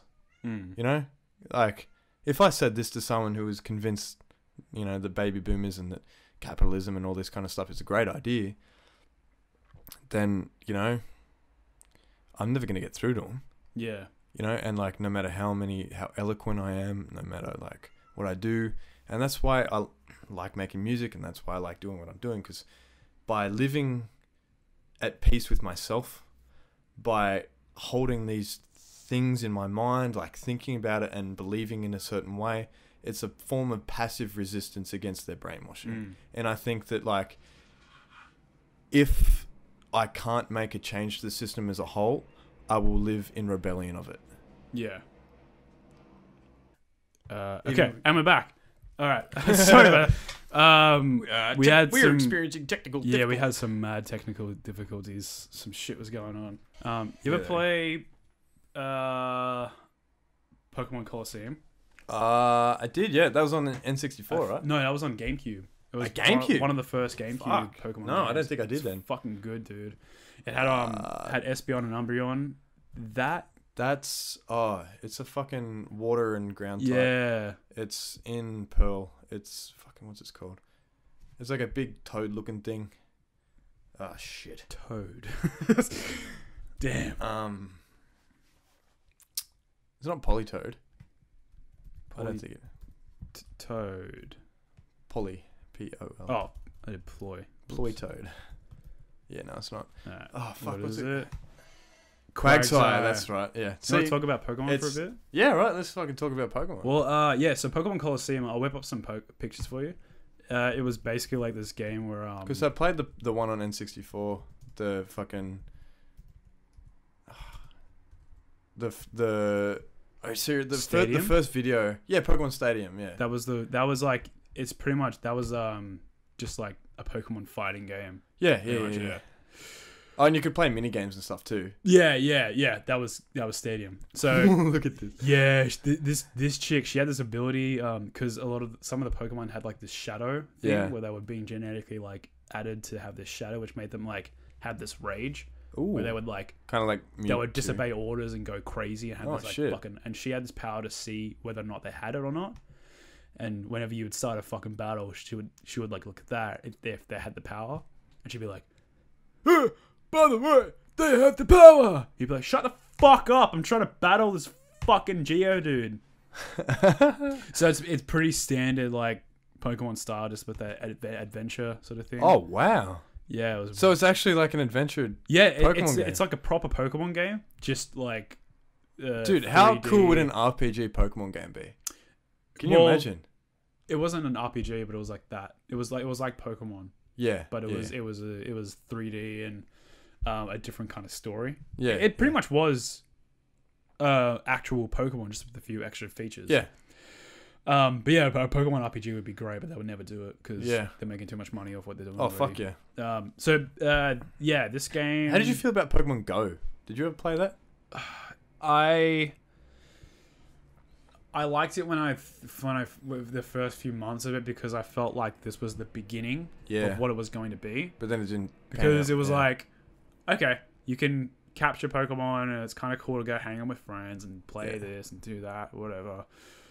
But where is it going? Like, are we ever going to be able to fight with the Pokemon? Like, not just outside a gym. Like, can you like walk up and be like, hey, I challenge you to a Pokemon battle? Can I capture a Pokemon using my Pokemon?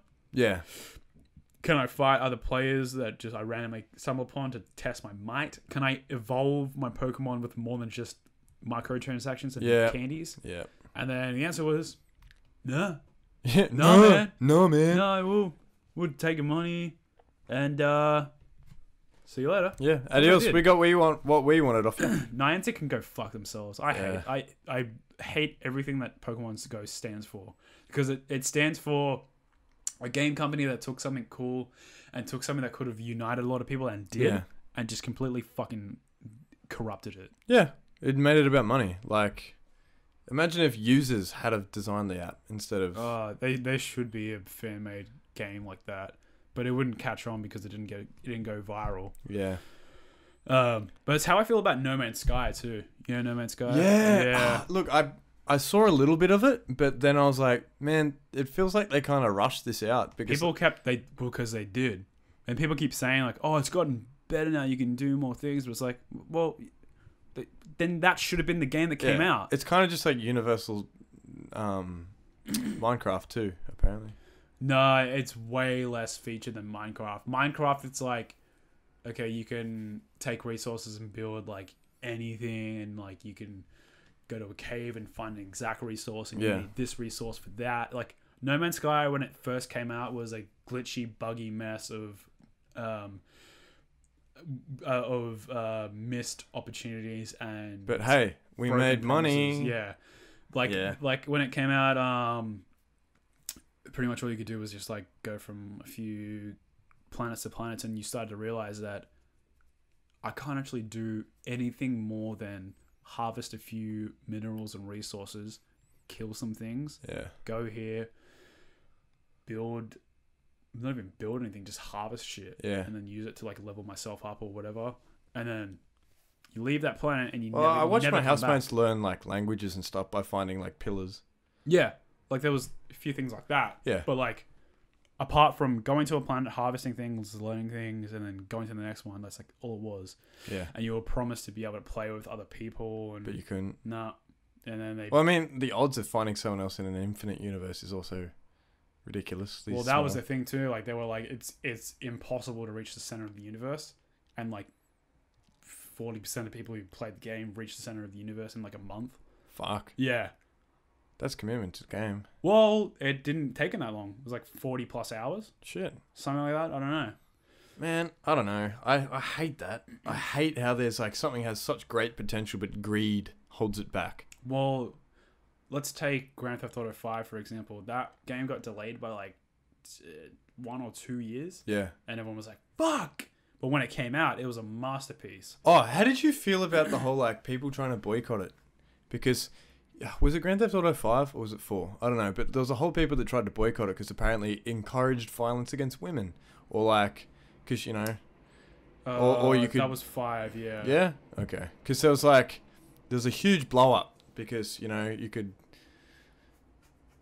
go out and just shoot people and stuff, and like people like, oh, you know, this is a really violent game, boycott it. And Australia wasn't going to let it in for a while, and then they were like, what if we give it an R rating? And I was like, why do you care? Like, it was like that with Stick of Truth as well, I believe. They almost didn't allow it in, and then when they allowed it in, they had to censor some of the shit that was in there. I think that's just stupid to say that. I think there's definitely things that are out there that influence people, and there's definitely people out there who are going to be influenced by things in the universe. Yeah. But if we're going off that 4% of the population who are influenced by things like video games and movies and that. Yeah.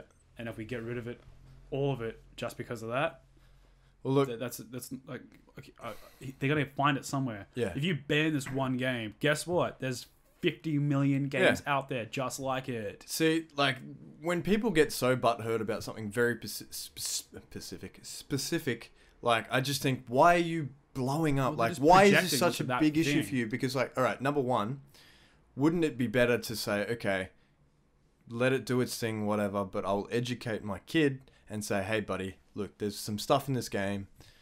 There's some pretty full-on concepts. I mean, like, I want to talk to you about them before you play the game so that you understand and, like, educate them, or, like, you know, or just say, yeah, don't play this game. I'm not allowing you play this game. I wouldn't let my underage kid play it for different reasons than most parents would. Yeah.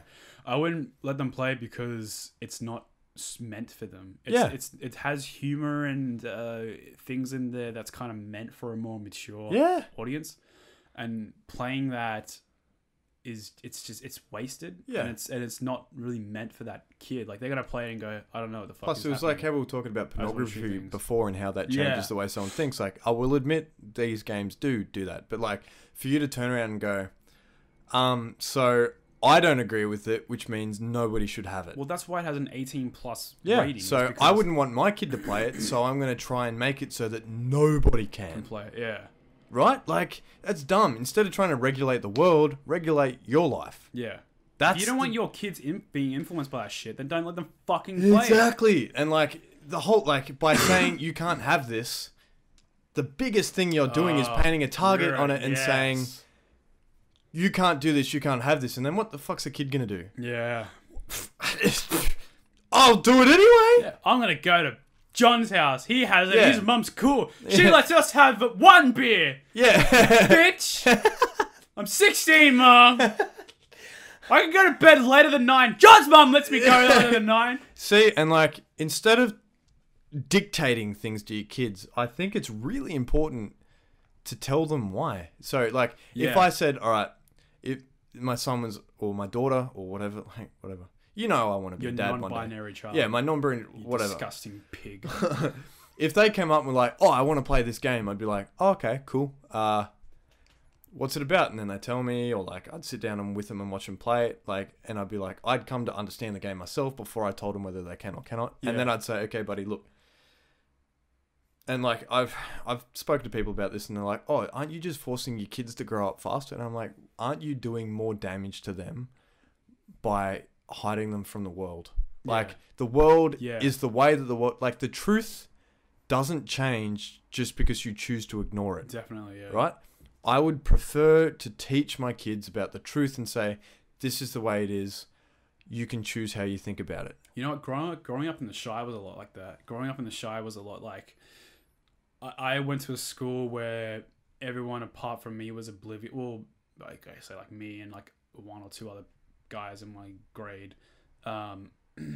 were oblivious to the real world. Yeah. Were oblivious to the fact that the town I lived in was like 40% housing commission, and the rest of it was rich white families who had everything going for them. Yeah. They were oblivious to the fact that drug deals were happening a block away, and that in the real world, things like this happen. Like, people get stabbed, people are horrible to each other, people are racist, people are this, people are that. Well, think about the system that allows it. Like, I won't get started on. Well, I grew up with the kids who knew, like, I grew up with kids who were in the schools where it was happening. Yeah. Like, shit like that was happening, and I came to understand in the real world, like, how things worked. I came to understand the damages that drugs do, because I lived through an experience of marijuana. I realized that it wasn't really for me, because I liked it, but it didn't work with my anxiety and my bipolar, and it kind of fucked with my head in that way, and I almost quit school. And then I saw friends around me, like my friends, get super into it and like either get into something else that killed them, or lose everything they ever want. Like, I saw really smart kids who could have been like anything they wanted to be, like really change the world, just like give up everything because they were addicted to weed. Yeah. And they weren't addicted to the chemical, they were addicted to the feeling. Yeah. It may not be chemically addictive, but I would certainly say it's psychologically addictive. Yeah. Like, and it made me realize, like, the real world is like that. Like, there are, like, it's a fucking mental place. Man, look, why do we shy away from... So, like, I'll bring this back, and I'll say, like, things like sex ed as well, or, like, teaching boys about periods. Yeah. Like, this is shit that happens. Regardless of when you learn it, it's there. It's in the world. Like, does it matter when you learn about, like, why not teach the kid, like, oh, that's a woman, she's on her period, or she's having a period, that's when she bleeds from a vagina. What's a vagina? Oh, a vagina is the reproductive organ that a woman has. It's different to yours, mate. Like, you got a penis, or, you've got a vagina. he's got a penis, kind of deal. Oh, what are they for? Oh, well, they're for reproductive purposes. You've seen babies, okay? Like, this is how they're made. This is a truth of the world. Like, this is an understanding that you need to come to. Like, the more you learn about the world, the more you can, in turn, understand it. And like, guess what? Like, periods aren't happen. gross. They're not gross, man. Like, so natural. It's like I've shagged birds on their period. It doesn't bother me. Well, like, it's mostly in a relationship, but like, it's not even that bad. It like we're sort of told to think it's like the fucking the elevator scene in The Devil's Shining. Waterfall. Yeah, you've seen The Shining? No, I haven't actually. So I'm not a big horror movie guy. The scene as the elevator opens up and it's just like the slow-mo shot of this like. I'll see if I can get it up on the computer. Right. Visual aid. Yeah, it's just like this elevator open up and all this blood comes like pouring out. That's what people think like periods are, but it's like realistically like having sex with a woman on a period, it's not as much blood as you think it is. Yeah. And it's not as gross as you think it is because guess what? Just wash it off. Yeah, have sex in the shower. It's part Put a of towel on the body. Yeah, it's part of people's bodies, man. And so like, this is a scene right here. Yeah, it's pretty cool. It's a really cool scene. You should definitely see this. It's not The Shining. That's not. It's not a Johnny's home. Like, here's Johnny. Yeah, yeah. It's not like a jump scare horror, but it's like a very like psychological, like mind fuck horror. It's a really cool movie, man. You should check it out. Cool. All right, I might check it out. It is a classic, so we'll watch it sometime. Yeah, cool. I'd be up for it. Yeah, but like, yeah. So, I mean, beyond the fact that I find a lot of women get a bit more randy when they're, you know, hormone levels are fluctuating. But like, I don't think that it's something that should be shied away from. Yeah, I think it's like, you know. When like, it's just something that happens once a month to a woman's body. Yeah. You know, like it's not going to hurt you. It's not going to kill you. I mean, just don't eat her out. Like, you don't want it in your mouth. Don't put your mouth down. Yeah, there. Wear a condom. Just like, and if you're not, if it's so bad that you cannot get sexually attracted to a woman because of she's on a period, then either something's wrong with you that you need to figure out, or just don't do it. I mean, like, I know people that pass out when they see blood. That's totally fine. Yeah. But, like, but to be like, oh, that's fucking gross. Yeah, I mean, it's just a personal thing. Like, you have snot coming out of your dick when you ejaculate, and that goes into a woman. Yeah. Like, I mean, like, seriously complaining about something that comes out of her? Like, when you fool around with foreplay and then you get a little bit of pre-cum on the sheets or, like, on her leg or something, she doesn't shy away from that. I know most people use condoms and all that, but, like, realistically, like, if we're going raw sex... I don't put a condom on until I'm going in. Do you? Do you get a boner and then put a condom on and go, all right, now we can fool around for a little bit? No. Oh, okay.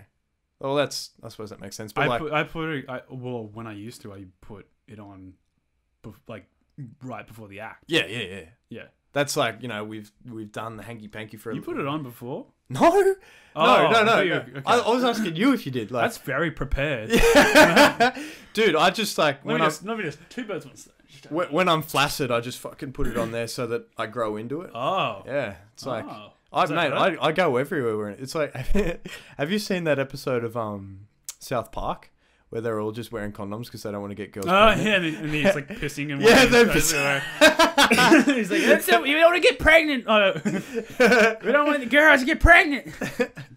Yeah, that's hilarious. See, man, and again, that just brings it back to education. Like, I think this idea of a curriculum is kind of dumb because it's like people telling you, like, it's good in a way. I mean, you learn more about understanding the world, but how many people know how to make their own bread? There are good and bad things about it, definitely. Yeah, like I think choosing what other people need to learn. We learn too much about things that we should already know or should have been taught faster. Like, I think going over Pythagoras' theorem for more than 3 lessons is already, like, too much. I think you can get it knocked out in one lesson with a very attentive class, which is you just got to teach the right way. Yeah. Like writing up on a board and going, all right, now write this in your workbooks, and like we need a system that caters for all different individuals' learning styles. Like there was 5 groups of learning, or like there's like 4 or 5 different learning types.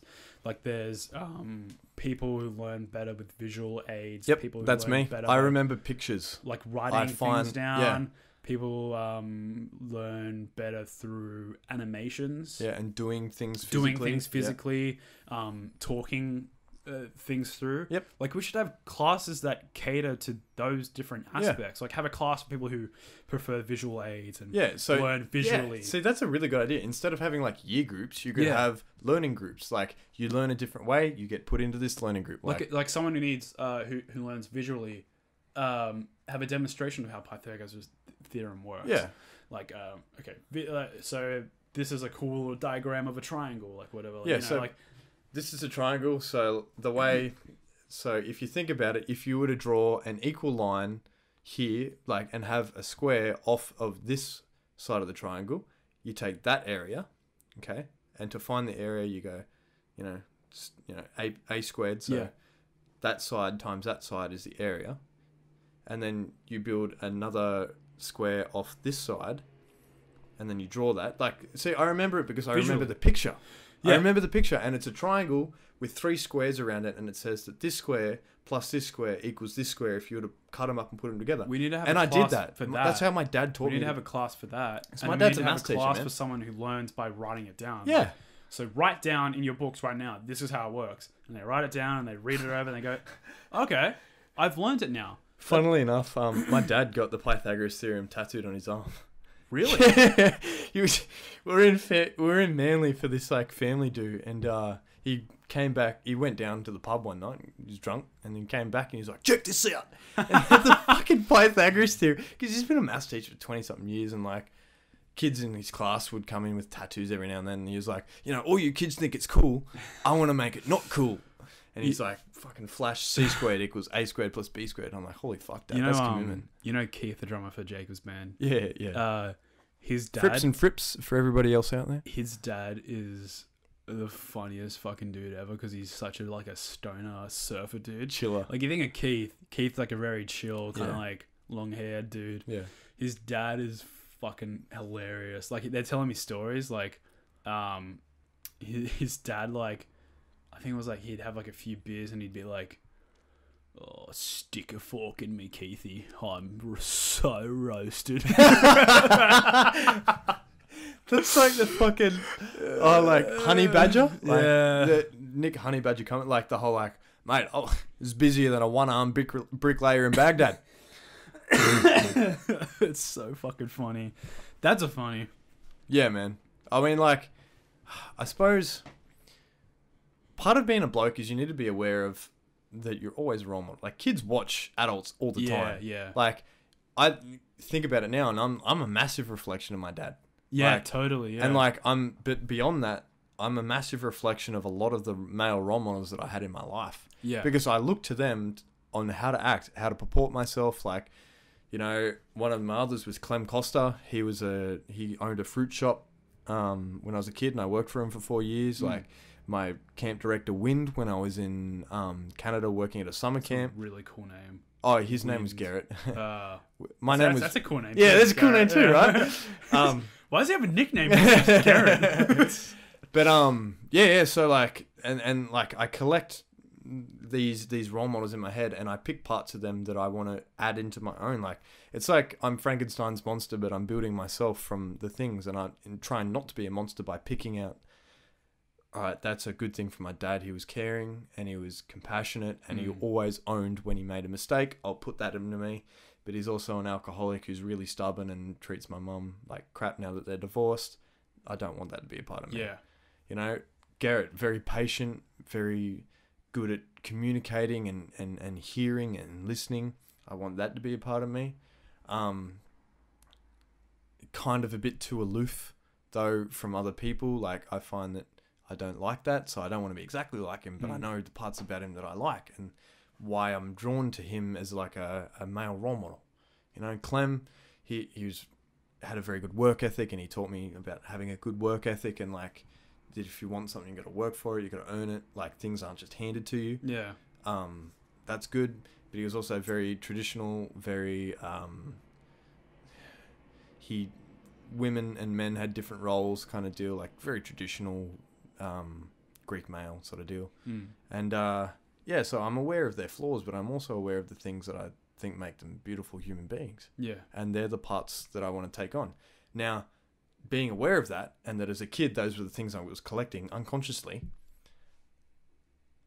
when I'm around other young men, particularly, by conducting myself in a certain manner, I'm giving them a role model. I'm giving them a way to see the world and to say, hey, he thinks this way and this is how he treats the world and he seems so happy and so at peace and people seem to respect him. Maybe he should be a role model for me.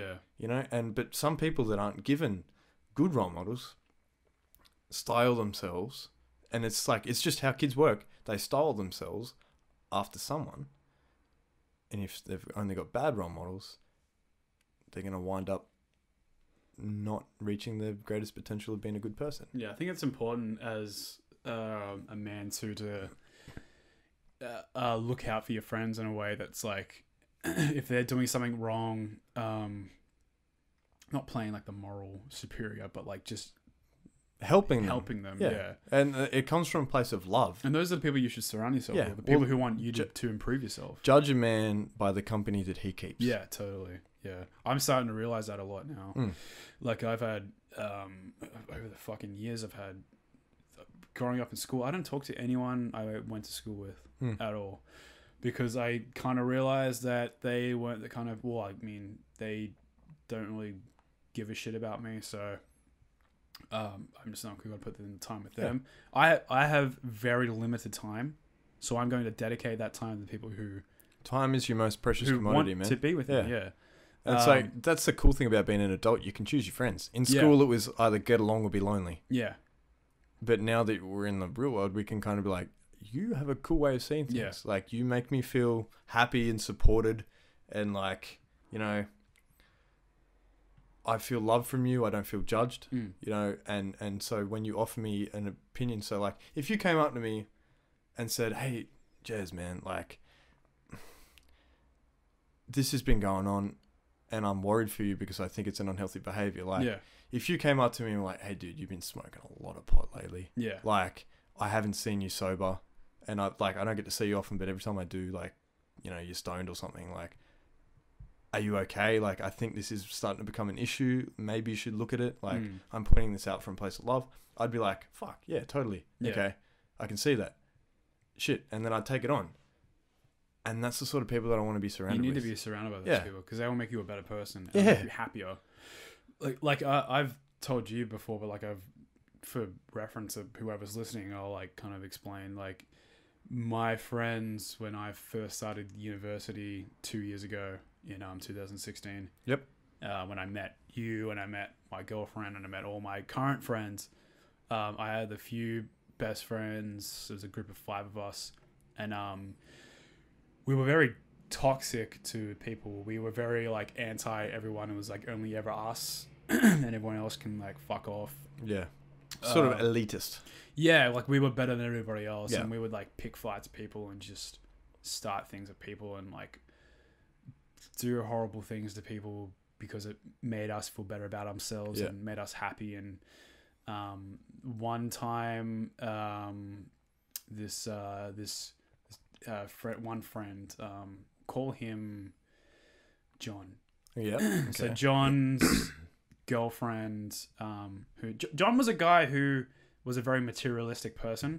Yep. He wanted what he thought people also wanted, and that he felt that people think I measure my success by what other people view as successful. For example, he had an Astra, and he got into an accident and it got dinged up a bit, and he had to get rid of it. And his replacement car was a car that another friend of mine had. Yep. That was all souped up. Like John pretended to be really into cars, but really didn't know shit. Yeah. But he wanted to fit in with that group because he was trying to assimilate into my other friend's group who were car enthusiasts. Because he saw them. It was cool. Yeah. So he got the exact same car, just a shitter make, version, obviously. Shitter version, sorry.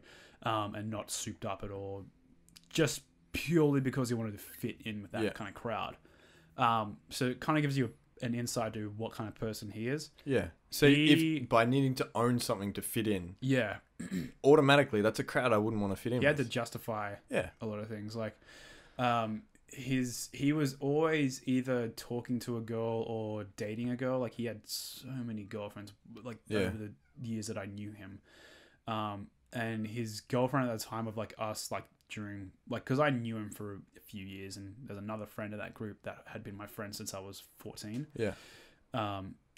Over the time I knew him, and that at that current time in 2016, he was dating a girl who was renowned for being the kind of girl who got around a lot, which is like nothing wrong with that. But I mean, hey, look, if you like sex, go for it. Yeah, but the main reason he started dating her was because of that. Like, he knew, like, oh, she's hot. And she's like she's hot and puts out, so I want her. Yeah. So he ended up dating her, and then it went all right for like maybe a year, maybe less than that, probably like 8 months. Yeah. And her family was weird because he left his home and he moved out, and he left that place because his roommate was shit, so he moved in with her and her family. Yep. And then probably like a month or two after that, her parents were like, so we're selling the house and we're moving to a smaller house. There's not going to be room for you or your brother. Yeah. So you're going to have to find your own place. Yeah. Which is such a skippy thing to do. Like, I could never imagine a WOG parent doing that, which is why I'm so thankful for my parents. Because they need a place. My mum stewarded. It's been 2 years since I've been out of home, I think. Yeah, like nearly 2 years since I've been out of home. And she still to this day cries at the fact that I'm not living at home with her. Yeah, shit. Like, usually most nights she cries because I'm not there. Well, like, man, I really respect my mum for some of the things she did, because like our house was always the neighbor. So there was a lot of kids in our neighborhood, and we were like, my best mate lived across the road from me. He was fucking amazing. But like, I had me, my two brothers, and then most of the neighborhood kids would come around and rock up at our place because we had a big backyard, heaps of cool shit to just do, hang out. Like we had Xbox, but our house was always just full of kids. Yeah, like everyone was there, and mum would give us all lunch, and like if someone wanted to sleep over, it was fine. Like someone needed a place to stay, it was fine. Like, and I still remember this one time, my mum and my dad had a massive fight because there was a lady who had parked her car out the front of our house, and she was sleeping in her car. She was quite obviously homeless. And like my mum went out and offered, she said, do you want to come and stay with us for a while? Like a couple days, like you can use our shower, you can wash your clothes, we'll give you some meals, like we'll help you out for a bit. And she was like, oh, thank you, I really appreciate it. And Dad was like, oh, what if she's a bloody murderer and bloody steals, or what if we wake up one day and all our stuff's gone? And my mum was like, we're showing her kindness, it won't.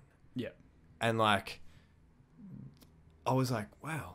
Like, and I look back at this memory and I think, you know, that's an important thing, like, to hold, to be like, you shouldn't let fear of bad things stop you from doing good things. Yeah. Well, you shouldn't fear the unknown. Exactly. You shouldn't fear that there's a potential that this person could be a harm to your family. There is. Yeah. But I mean, like, there's also I also understood Dad's side. Like, Dad was like, I'm worried for our kids. Yeah. What if she's fucking kidnaps our kids? Like, what if she's a psychopath? But Mum was like, look, these are risks that we can regulate. Like, these are things that we can watch for. But if I was in this position, if someone did this for me, like, I'd love that. Yeah. You know what I mean? I wouldn't hurt the person. Yeah. And yeah, there are bad people out there, but I feel like all these shows like NCIS and SVU and shit, like, I feel like they kind of brainwash people to think other people are bad, or there's more bad people out there than there are. Like, I know there are, and there's a risk, and you need to be aware of it, that potentially people do bad things. But I don't think there are as many as these shows make out to be. No, definitely. They want good TV. Yeah. Is the thing. And then people get obsessed with that and start thinking that it's always going to happen, or that like the world is really prevalent with that. But all of my experiences with the world have been quite beautiful. Yeah. Like, you know, hitchhiked, like I've spent time like just hanging out with random people, talking to random people. And a lot of the time, like, there's a quote that I like from a movie. I can't remember what the movie's called. Coach Carter or something? I don't know. Sounds like something. Yeah. But it's like, by allowing your own light to shine, you unconsciously give others permission to do so themselves. So by exuding kindness, by exuding like today as an example, I had a block of chocolate that I was like, fuck yeah. Yeah. Almond Cadbury chocolate. I love this shit. And I was like, I love it so much that I want other people to be happy with me and share it. So I went around and I gave all my housemates a piece and sat down with them. We all ate chocolate and I was just sharing. Yeah. I grew up in a house where I shared with my little brothers. And that would feel a lot better than just sitting and eating the whole thing. Like, because you don't need the whole fucking thing yeah, to exactly. yourself. And like, I think part of it is like, when something makes you happy, why wouldn't you want someone else to experience that purely just so that someone else can be happy with you? Have a shared happy experience with someone. And like, that's why I love sharing things with my friends, and that's why I love doing that. But part of that is me saying, being kind is easy. You like, a flame is never diminished by lighting another candle. Exactly. You know what I mean? And like, I wish more people did that, and I wish more people saw that people did that, and that like the small kindnesses, you know, like the little gestures, the stuff that builds up, instead of saying, oh, you know, there was one bad egg, and, you know, he did this, so that means that the world is a very, very, very, very dangerous place. I mean, it's a risky place. I don't think inherently it's a dangerous place. It's a risky place. As long as you're aware of the risks, you can still make a calculated decision and say, this risk is here. You know, the risk is if I get into a car, I'll crash, but I still get into a car. The risk is, you know, if I cross the road, I could get hit by a car, but I still cross the road. There's risk around because us what's on the day. other side? There's nothing stopping us. Exactly. What I want is on the other side. Yeah. I'm gonna go back to my story. Yeah. To a tangent. School friend. Yeah. So he had a car. Started dating this girl who was he knew was easy, and just like they didn't have anything in common besides the fact that like they both just liked sex. Yeah. I mean, beautiful thing. So they ended up pretty much almost forcibly ended up having to move out together because his parents kicked him out. Well, her parents. Oh, her parents kicked him out. Which is a stupid fucking thing. Like, yep. I can never understand that. And probably like a couple months after that sort of happening, his girlfriend ended up cheating on him. Which I always look at that and I go, okay, what caused that? Was that is she mentally? There's something going on there that she needs that kind of attention that she's not getting it that night, and or is it he's a selfish person, and like I feel like a lot of sexual issues that come up in a relationship is a lack of communication or a lack of experimentation and a lack of... A lot of people, their sex life stops because they feel like they're not desired by their partner. I think anymore. that's very important. Right? I think that's possibly And when you feel like your partner doesn't desire you, you should be like, hey, I feel like this. Is something going on? Like, are you okay? Like, what's going on in your world? Like, a lot of the time, right? So, say a bloke goes, oh, you know, like starts making the moves, and she's like, oh, not tonight. Yeah. You know, he immediately goes like, she doesn't desire me. Yeah. Fuck, what a bitch holding out on me. Like, but really in her head, she's like, I've had such a long day. I'm so tired. Like, I've got all this stuff on my mind. I'm stressed. Like, we've got bills to pay. Just the differences of like a man can go like that. Yeah. He's there. He's ready to go. And a woman, the way everything works is it's different. But it's not like it requires a lot more. Have maybe sensual massage. It's not help her relax. Talk about her day. Kiss her neck. That's why I think that she cheated on him is because of that. Like a lack of. Well, personally, I think like cheating is never okay. No, ever. No, never. Like, and for me, it's like it ends it. If someone does that to me, that's an ultimate. There's like ultimate betrayal in a relationship. You can't really get worse than that besides killing them. Like, right. So just ends it. Like, for me, like for someone to do that betrayal, like I said before, is like the ultimate relationship betrayal. Yeah. That's for them. They've got to a point where they've gone, I don't care how upset they are. About this, like I'm going to do this. I know it would really hurt them, but I just don't care. Yeah. Once they reach that, I know that we will no longer ever work. Shit. Because they got to a point where they don't care about me enough to not do that. To change their behavior. But like, I can also understand that there are reasons for someone wanting to do it. Like, if someone is like, you know, emotionally really cut off, if it's really hard to like talk to them, and then they find someone who they click with, and they're like, wow, you listen to me. I always look for that. I feel loved. Yeah.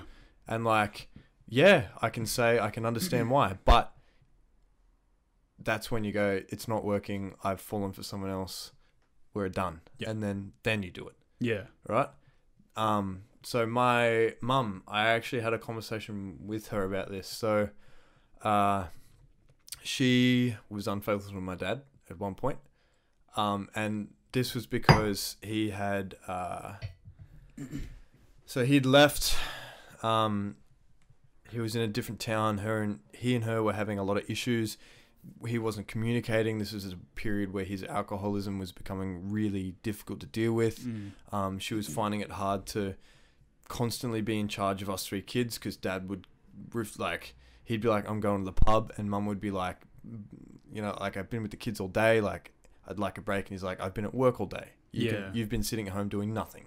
And she's like, like really stressing out, like, hasn't been able to talk to anyone. Like, her only interaction was with us kids. Like, she wasn't able to hang out with her adult friends because she had us kids to look after. Like, she was feeling isolated. She was feeling lonely. She wasn't feeling heard. She was like, and isolation does fuck things to a person. It ruins you. Like, and you know, so she, you know, this other bloke started showing her attention that dad never showed her. Was listening to her, asking her about a day.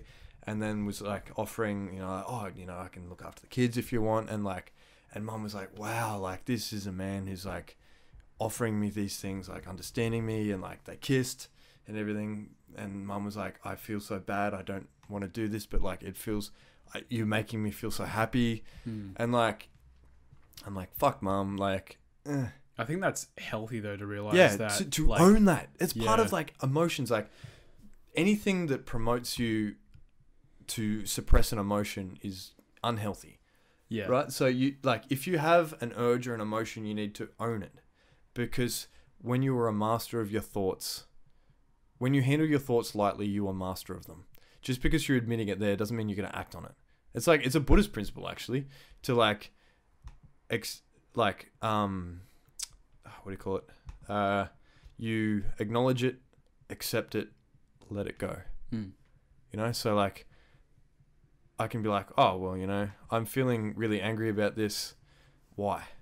Or, you know, like, I feel violent about this. Why? Or, you know, like, even to the point where you and I are both straight white males. But like, for me to get to the point where I knew I was straight, I was like, I think he's a handsome dude. Do I like, am I gay? Do you ever get that? Like, and like, and then I think, am I? And then I'm like, yeah, do you ever get that? Yeah, like, and then in my head I'm like, okay, the only way you'll know is like, just think about him naked. Yeah. Like, think about sexual intercourse with a man. Like, don't shy away from it. It's a thing that, like, just sort of look at it. And then, you know, didn't do anything for me. You know, didn't get me off or anything. Like, it kind of, I felt a little uncomfortable. And I was like, okay, well, now I know. I saw it was there, I sort of explored it, and now I know. But there's people that just completely shut it out, and they're like, I find them really homophobic people, because they're like, oh, you know, being gay is bad, so I don't want to be gay. Yeah. And then you're like, well, like, who cares if you are? Like, what does it matter? Like, know yourself. Well, that ties into what we were talking about with masculinity, like being raised to always be tough. Like, being associated as being gay is like kryptonite for like overly masculine people. Yeah.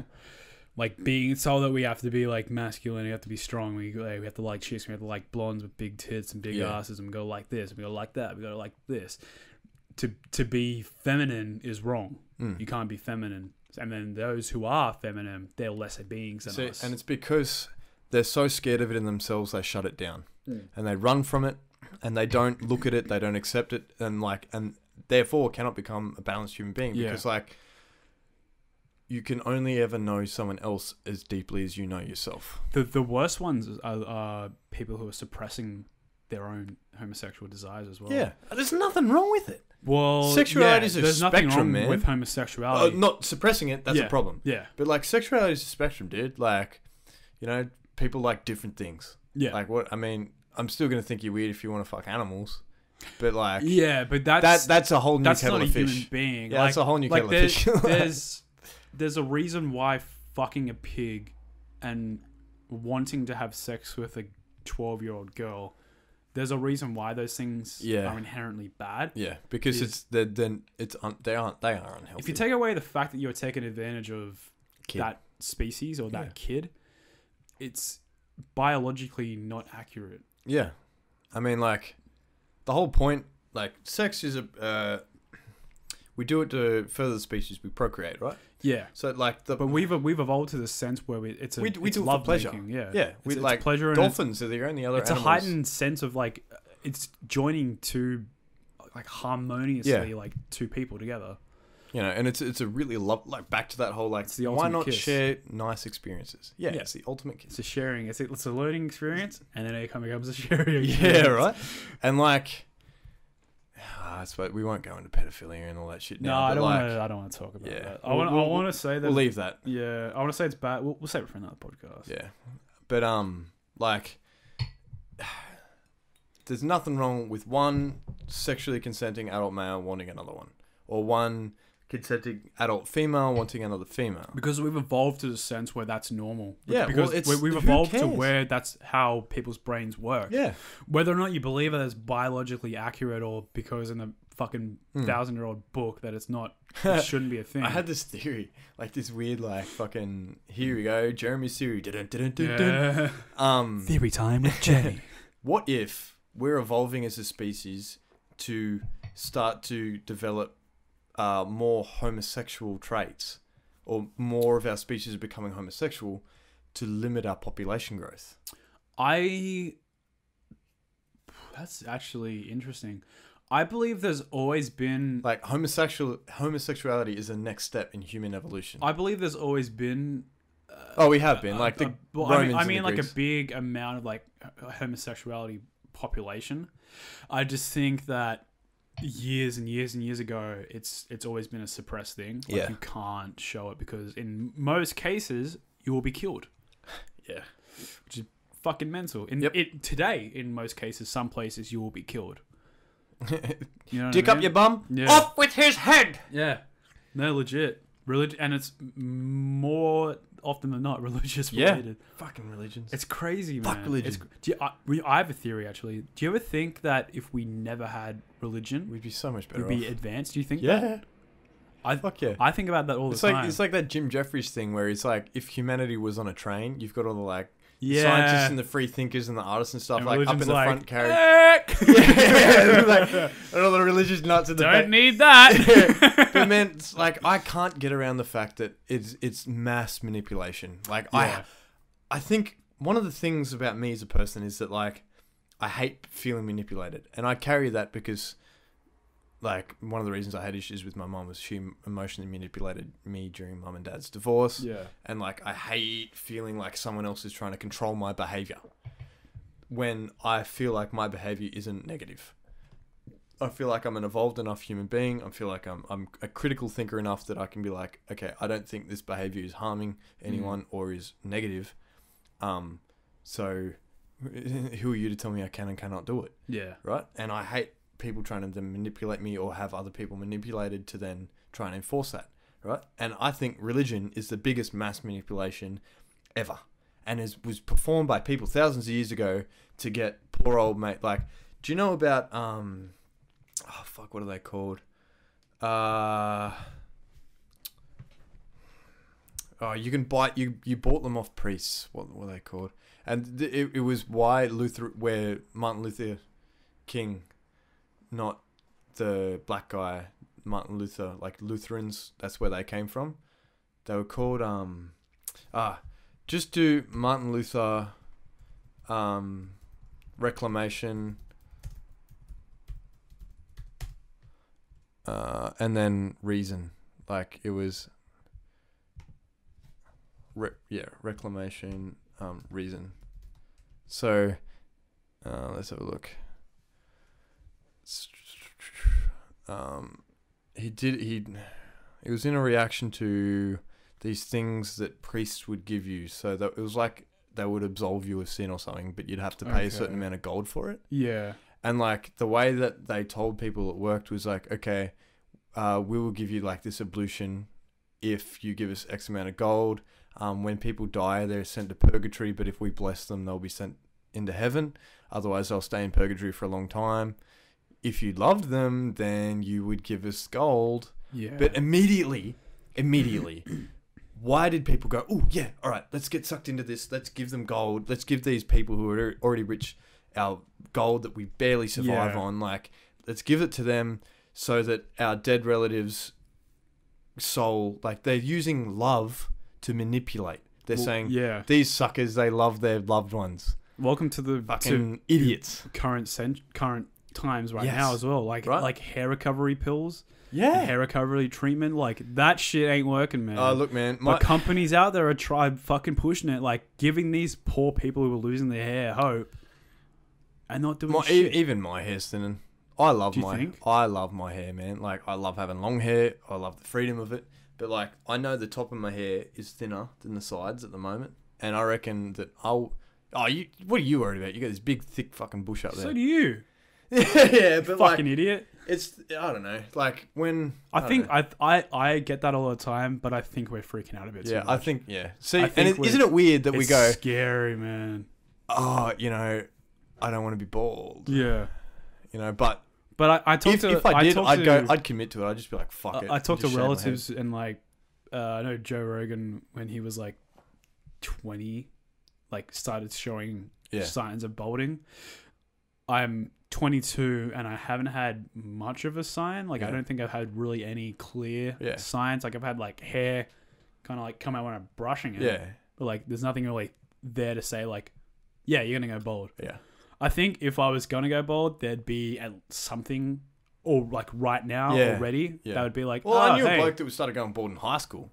Yeah, fucking same. You know, kids who had like those bald spots back there. Like, I think it's fucking terrifying, but I think we're reacting a bit too much. Maybe. It's like that, you know. That's what it does. It scares you, man. Isn't it weird? But isn't it why? Why doesn't my dick work? I need a pill for that. You need a pill for that. But like, it's like, I don't know. Why am I so worried about going bald? It's a natural thing. It happens to a lot of people, but why am I worried? And I haven't been able to untie that knot because I haven't been able to work it out. I think I just like my hair. Yeah, I think I like my hair too. It's also, I don't know, maybe it's a symbol of youth. Yes. See, it's a symbol of like our social... For me, it's quite a rebellious thing. Because in high school, I was always told to keep my hair Oh, man, short. I had a fucking crew cut through most of high school. Like, you know, clean cut as shit. Like, you know, nice. I had a comb over, like, when I was a kid. Yeah. You know, and now I'm like sort of letting it out, letting it grow. Well, I hate having to pay for haircuts. I went to a Catholic school and I reckon paying $30 for a haircut is retarded. Oh, dude, come to Sydney. There's one place. You went to a Catholic school? Oh yeah, I went to a Catholic school. Fuck. Yeah, so imagine being me, and for context of people who don't know me, I am very much, to put it lightly, not very fond of rules. Yeah, you're an alternative rebel. Well, I'm just a non-conformist in many ways. Like, I don't follow a lot of rules or regulations. I don't.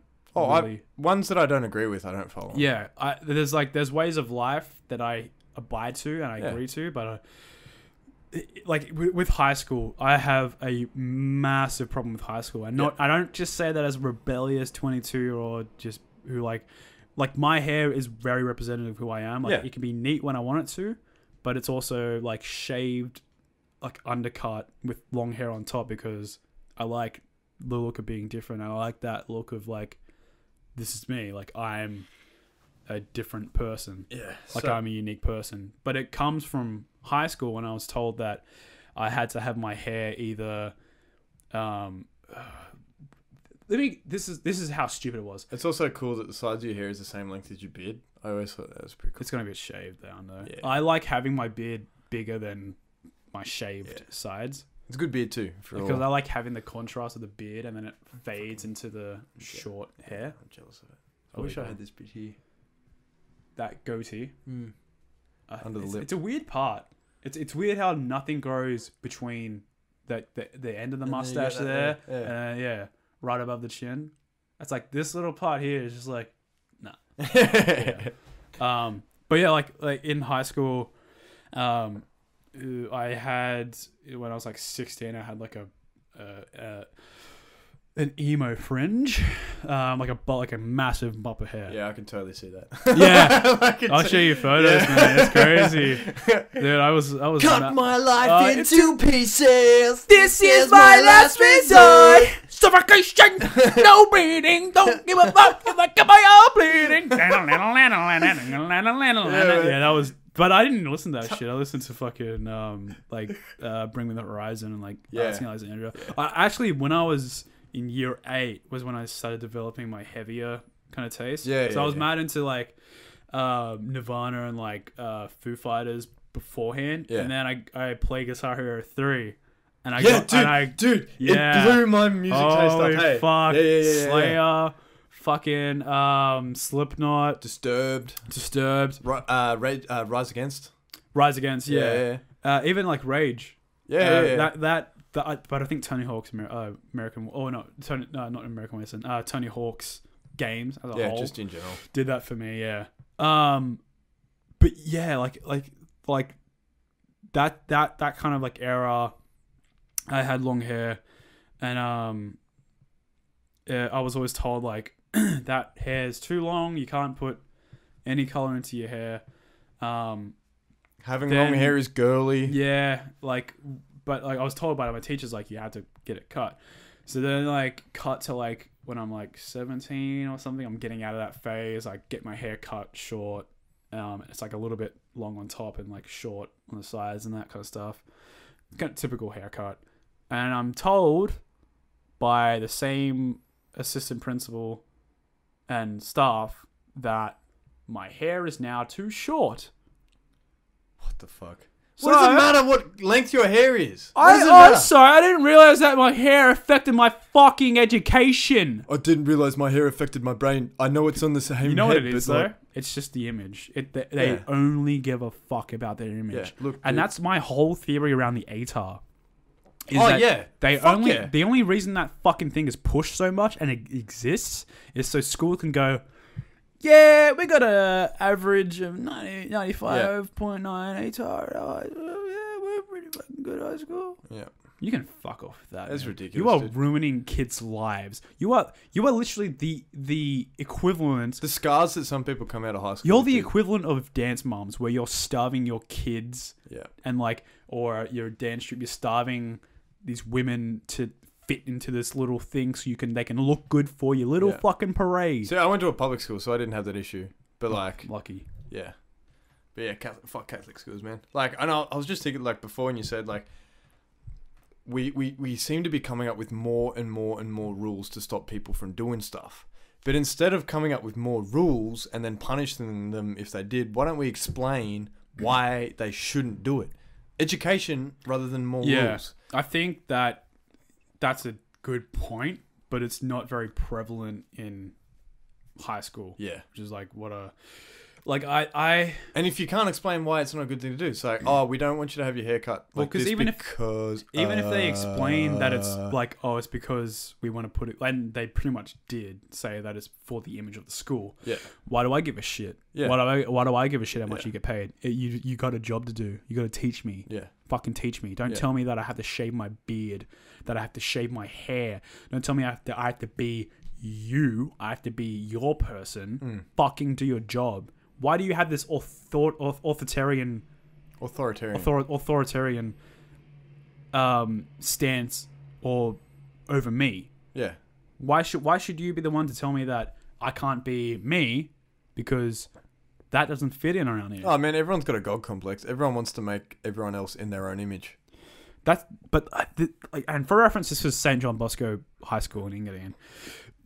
To this day, I would never suggest to anyone to put their kids into that school unless I'm strongly considering homeschooling. Unless you yourself are the epitome of conformity and the epitome of typical Christian kind of family. Yeah. You know, you have the same haircut for 30 years and you you enjoy home and away every night with dinner with your kids. And it falls in line with that whole learning thing we were talking about, how there's different types of learning. Yeah. There's different types of people. And Yes. to not cater to all of that is Nail on the head. fucking ass backwards. And then it goes in line with how we're raised as well. Because then we're raised to believe that the whole reason I like being me and I like being rebellious is because my entire childhood I'm taught that you, as a person, you shouldn't be here. Yeah. You shouldn't exist. See, think of it. A lot of this comes back to judgment too. So think about it like, if you force someone into a certain image and tell them that only that image is successful, and they see all the other people that aren't that, they become very judgmental people. Yeah. Like, think about all the kids that went through like Catholic school or grew up in a home where, you know, obviously religion was very prevalent. I mean, not always bad. I have known people who think it's quite beautiful. I also know people who develop critical thinking, like Jacob. Like, his parents weren't like... His parents are very religious, but they're good. Like, yeah, religious. Good, like Jacob and his sisters. Yeah. So, like, they're all like quite Jacob, not so thinking, much. critical. Oh, well, yeah, sorry. Yeah. Well, like, he's critical of it. Yeah. But, like... He's not religious, though. Yeah, no, not at all. But, like, think about the opposite. So, think about the person who doesn't develop that... there are other ways of living that are okay. It's like, no, this is the one respectable way of living. If you don't live like this, then you're a fucking derelict cunt. Obviously, they wouldn't say it like that because... I'd say it like that. I don't give they're a quite... fuck. They're better than us, remember? There is nothing better in this world than offending someone who deserves it. Yeah, I know, right, dude? Like, calling a stuck-up prick a cunt. Dude... I go back into like like my time in high school, and I think about like some of the times I stood up for myself, and I'm like, I love myself. Yeah, I am so cool. Right? Like, there was one time I was talking to a friend of mine, and I said, like, it was on the playground. Yeah. And in like year 10, year 11. Yeah. And I'm like, saying what am I saying? Like, I was saying something and it involved a lot of fucks and a lot of shits and whatever. And my friend goes like that, looks behind me with like worried kind of look. Yeah. And then I look behind me, and then there's a teacher going like her slack jawed, like, and she goes, "Come with me." Go to the office. She's like, we had a diary system where we had like a little journal, and if you did something wrong, like you'd showed up with the wrong uniform or did something bad, you got a caution, which is they wrote a C in that day of the journal. And if you got 5 in a week, you had to go to detention. She like was doing that in my journal. And like, what was she saying? She goes like, that kind of language is disgusting, and like there's no place for it in this wonderful religious school, and like this gated community. Yeah, where like we shut out everyone what who do you agree. like? No, before she did that, sorry, I remember. Before she took that, she was like just looking slack-jawed at me, and I'm just kind of like, I said to her, I was like, "Yeah, right." Having a conversation here, miss. Yeah. And she was like, got fucking pissed. Like, took the thing in the diary. It was like, why? Like, she's like, why do you think that is acceptable language to speak? And I was like, well, because it's my mouth. And why do you think it's not acceptable? Yeah, like, because I am a different person to you, miss, and quite frankly, I don't give a fuck what you think or this school thinks. I don't give a fuck about your religion. I only give a fuck about myself. Needless to say, I got detention. I was a very vocal kid in my last few years of high school. See, and in her, see, this is why, like, I understand why you did that. Yeah. But like, I almost disagree with how you did it. Like, I understand you're asserting your difference, but to her, this was just some rebellious kid trying to be a hard ass. Yeah, I think I was from just her very... point of view, all you were doing was pushing your cause further backwards in her eyes.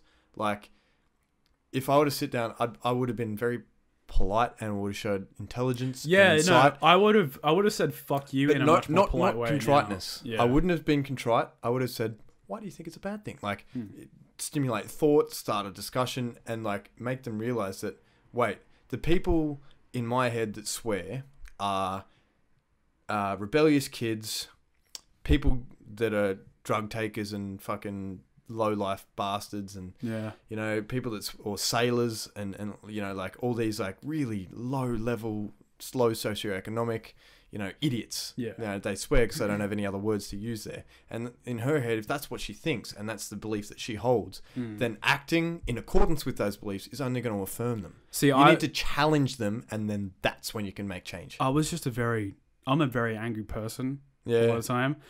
Especially So back chill. then, because I was starting to understand my mental conditions. Mm-hmm.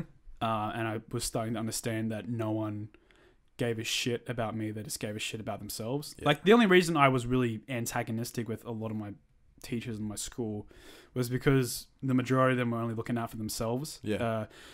And in a position such as that, it's very much like the government corruption, in the sense that they have all this power and they have this gigantic like platform to just do all this good, and they're only looking out for themselves. Yeah. This is a job for them. They have this weird power complex thing. Like, positions of power attract the wrong sort of people. Yeah. Well, like, and so, but like with that, me being an angry kid and having all this like growing up, I never said anything. Yeah. Because I was always scared to say it. And then when I started understanding that, I've just been dealt a bad hand in the sense that kids at school were shit and my teachers are shit, and they're kind of not aiding me in figuring out who I am. And I was just very angry because I felt like I'd been downtrodden my entire life, and I felt like I'd been disadvantaged. Well, I just felt like that I'd been a lot of my years had just been taken from me because I was scared, and like a large percentage of that was not because feeling accepted. Yeah. Well, I projected a lot of the blame onto who kind of caused that. Yeah. And that's where a lot of the anger came from. And like, sure enough, to some people that might not be a good thing. I know you're very passive, not passive, but like I am quite passive, but like pretty tranquil person. Well, the way that I approach conflict is that if you act in a way that doesn't align with how they already view you, you confuse them, and once someone's confused, you've got them. Yeah, I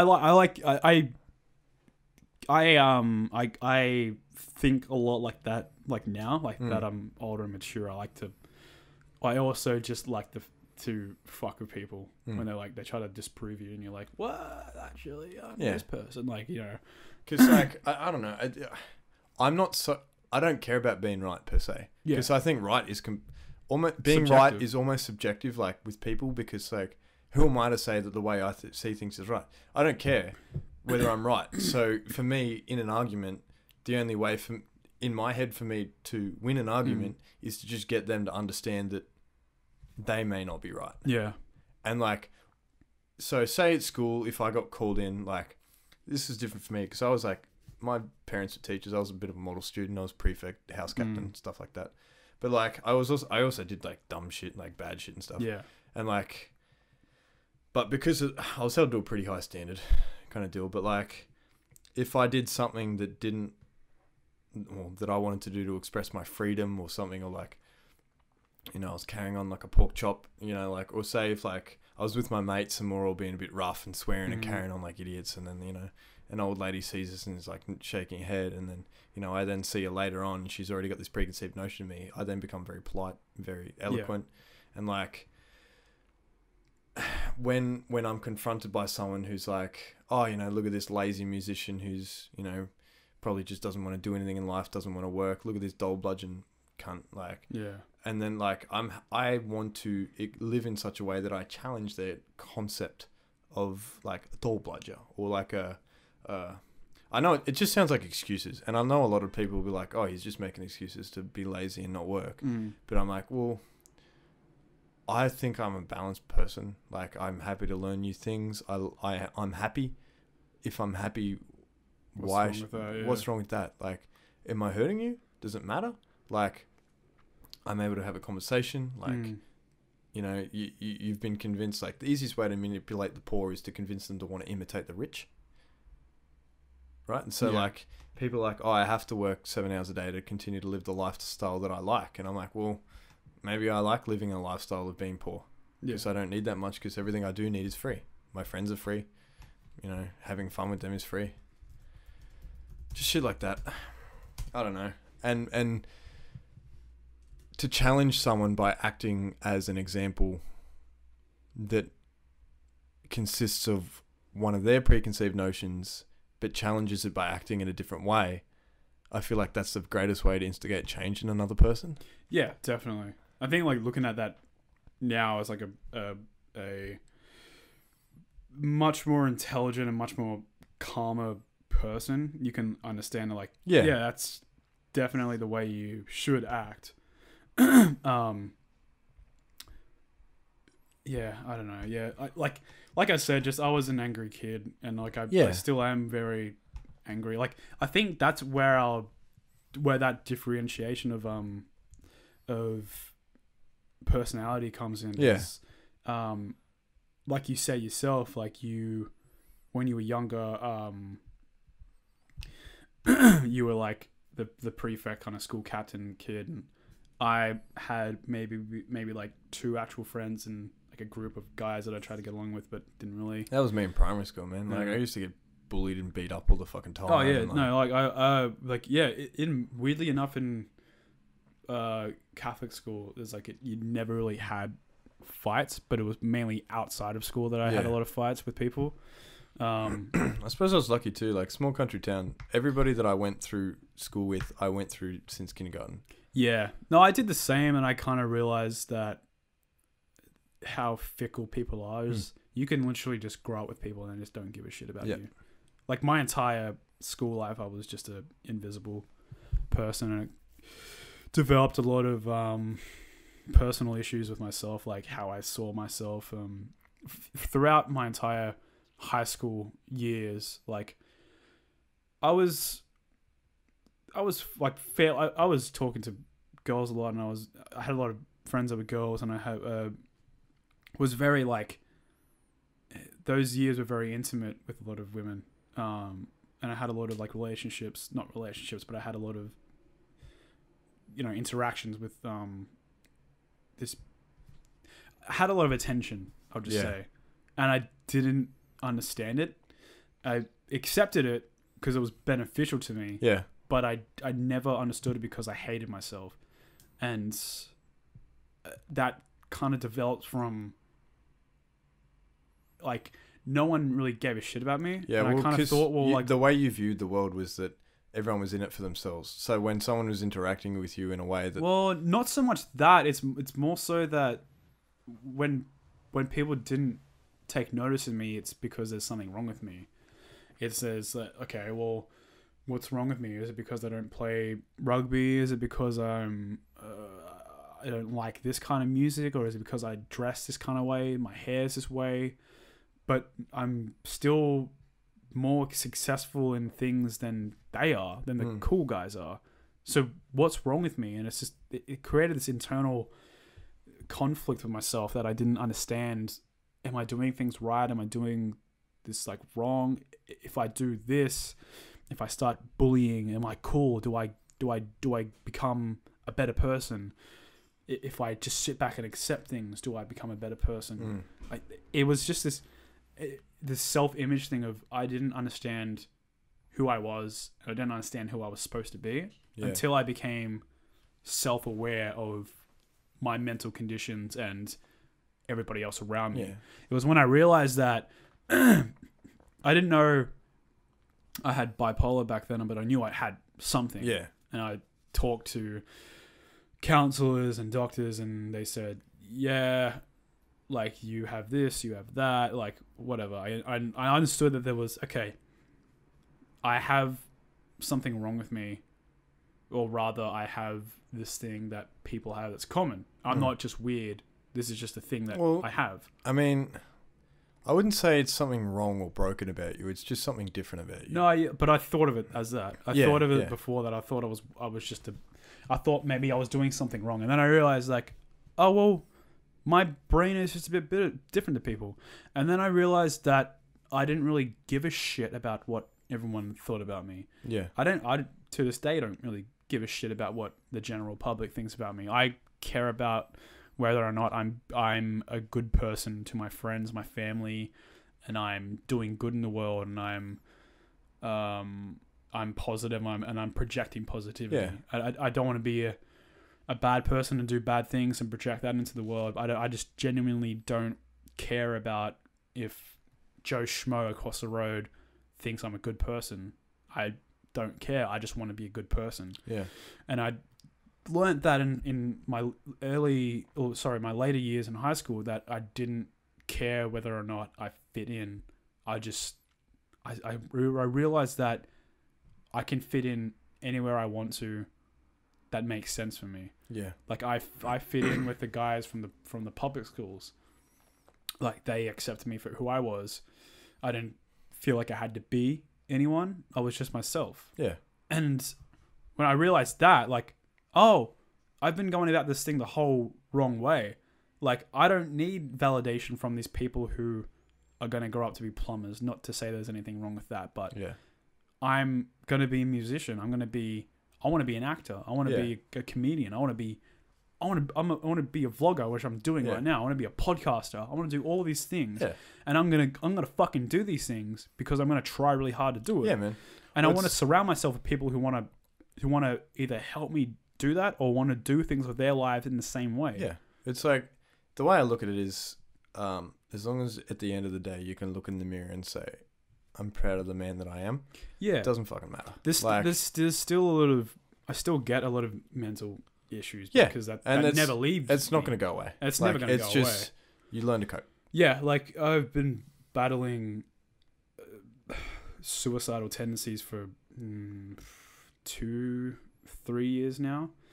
And when I first started to get it, it was probably the worst it ever came, because it was so sporadic and so consistent. Yeah. And to combat that, I had to understand why I was feeling that. Mm-hmm. And I realized that it came from when I was in TAFE in 2015, just after leaving high school. So everything that I've done from high school leading into TAFE, I realized that these people in high school aren't my friends. And I realized that. I was like, okay, I don't really fit in with these people. And like I stay in contact with them and I hang out with them, but these aren't my people. This isn't my tribe. Yep. I don't really belong here, but I'll probably meet someone in TAFE and I'll start a band and I'll meet a girl, you know, and I'll have a new friendship. And I found that, but it all spiraled downwards. All my friends that I made were exactly the same. They were only really looking out for themselves and turned out to be really twisted people. And that year I was used sexually and for attention by 2 different women. And that I lost a lot of, I lost a lot of self-worth. Yeah. During that. For all your listeners out there, Tom was quite a handsome man, and he would have been used as a handbag, the equivalent of a nice, pretty handbag. I lost a lot of self-worth because I thought maybe this is just my place in the world. Maybe I'm not meant to fit in with anyone. Maybe I'm not supposed to start a band with someone. Maybe I'm not meant to meet. Maybe instead of being the main character in my story, I'm a side character in someone else's. And that's when I started feeling suicidal. Was there's not the place that I desire in the world that I want to be in. Mm-hmm.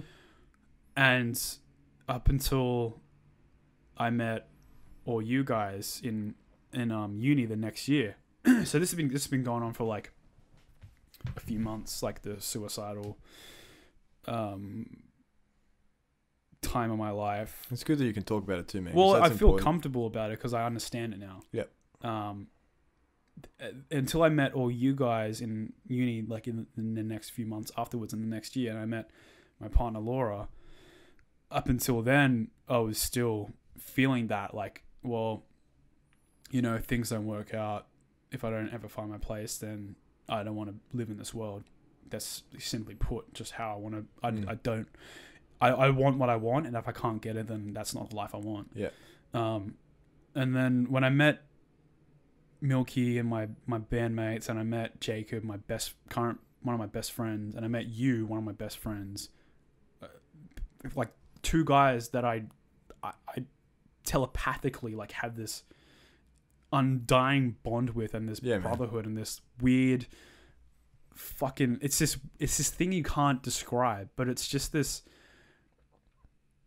You are the exact person that I want you to be.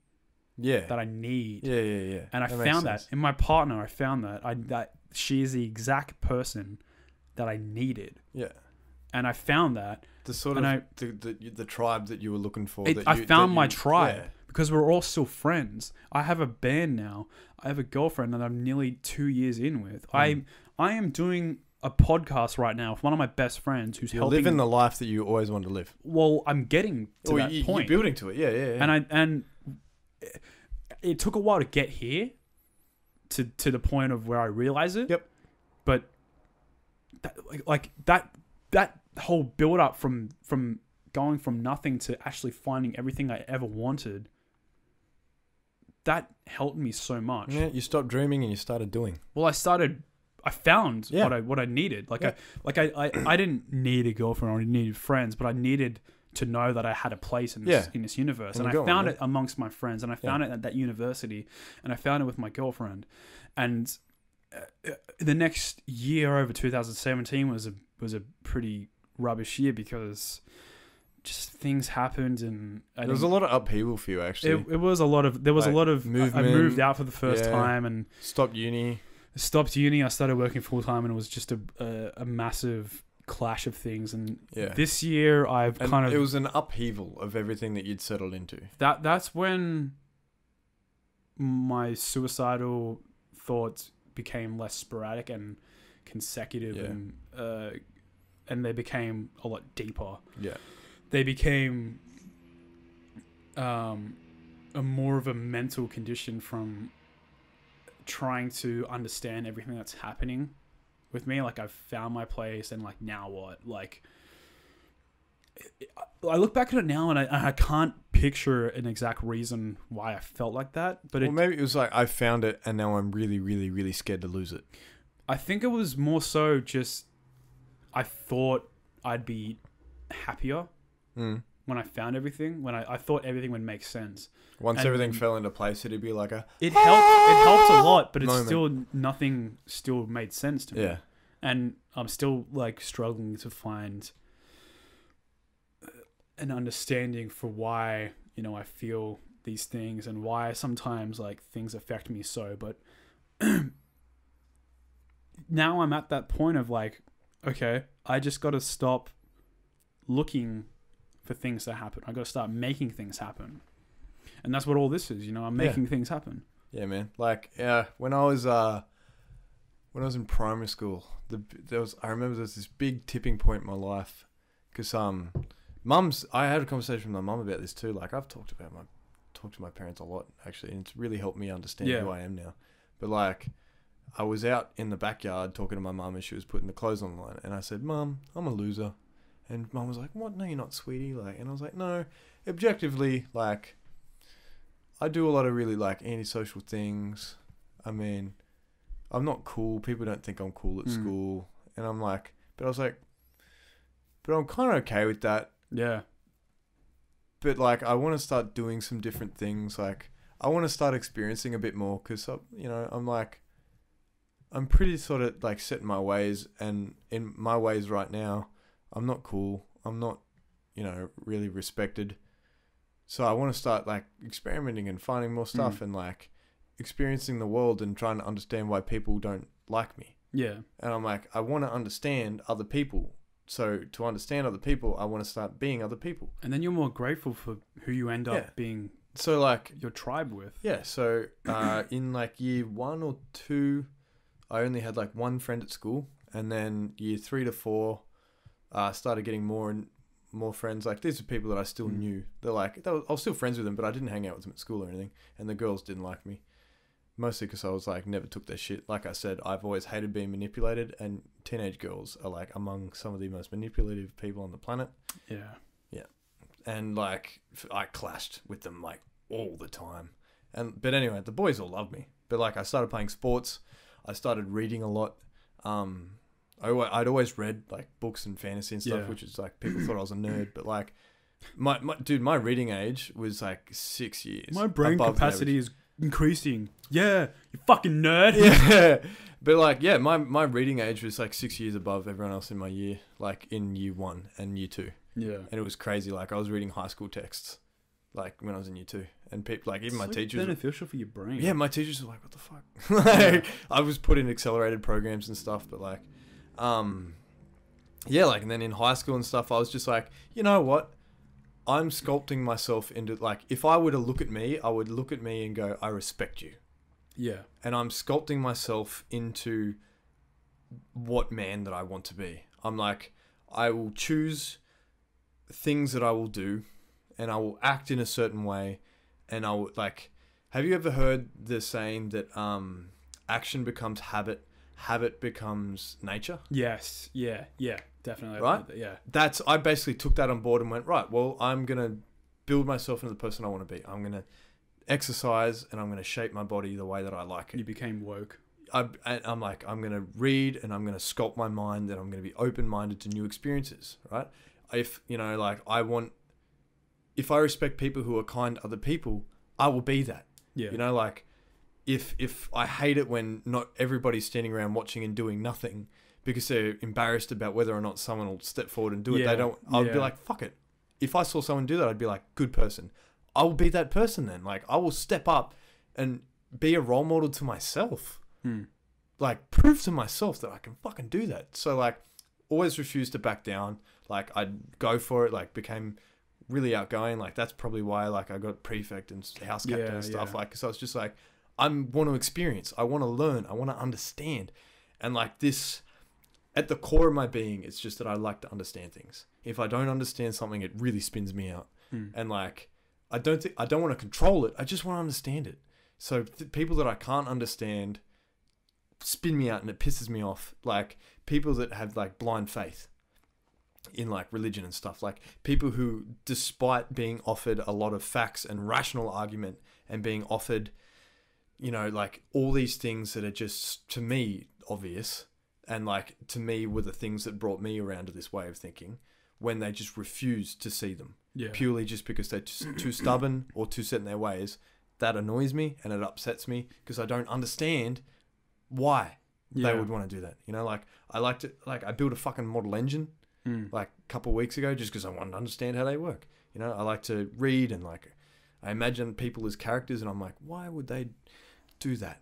Yeah. Well, to understand is to better yourself. Yeah. You know, like, it's, like I said before, you can only know someone as deeply as you know yourself.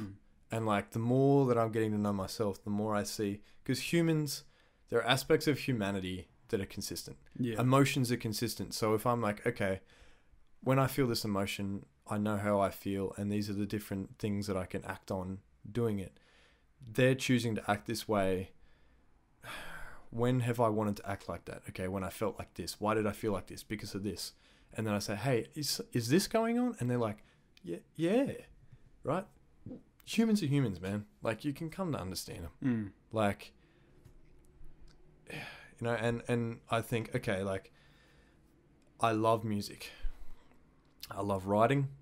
I love, like, they've been important things my whole life. And most of all, I just want to be happy. And I'm like, well, what makes me happy is music and writing. And, like, being with my friends and stuff. So it's like, for me, it's more important to be happy than culturally successful. Because to me, if I can look in the mirror at the end of the day and say, I'm happy and I'm proud of you. That's more important to me than say, people think I'm successful, therefore I must be. Totally. I don't care what other people think. At the end of the day, my opinion is all that matters. All right. Well, let's end it here. We kind of fucked up the peaceful, nice ending. I know. I brought it down again. Fuck you, Jenny. You're never, ever invited to this show ever again. All right. Well, thank you very much for tuning in. you have a show with Jeremiah coming up soon. Oh yeah, no, I do. Which is your solo gig. So it's the 19th of May. You'll be there too, I'm sure. Yeah, I'll be supporting Ocean, which is Jay, my bass player in my band, has his little own thing. I'll be supporting him with drums. Oh, no, so you're playing too? Yeah, I'm playing drums. Hayden's playing guitar, and his brother Josh is playing guitar as well. Oh, fuck yeah. Yeah, and Jacob's doing something, but I can't remember. Cool. Perfect pitching. Yeah. You got anything else? Nah, man. Like, I wanted to start making Jeremiah a bit more profitable, but that's the next gig that I've got planned. So, yeah. Anyone that's listening, come along. Yeah, come on along. All right. Thank you very much for tuning in. We'll see you next time.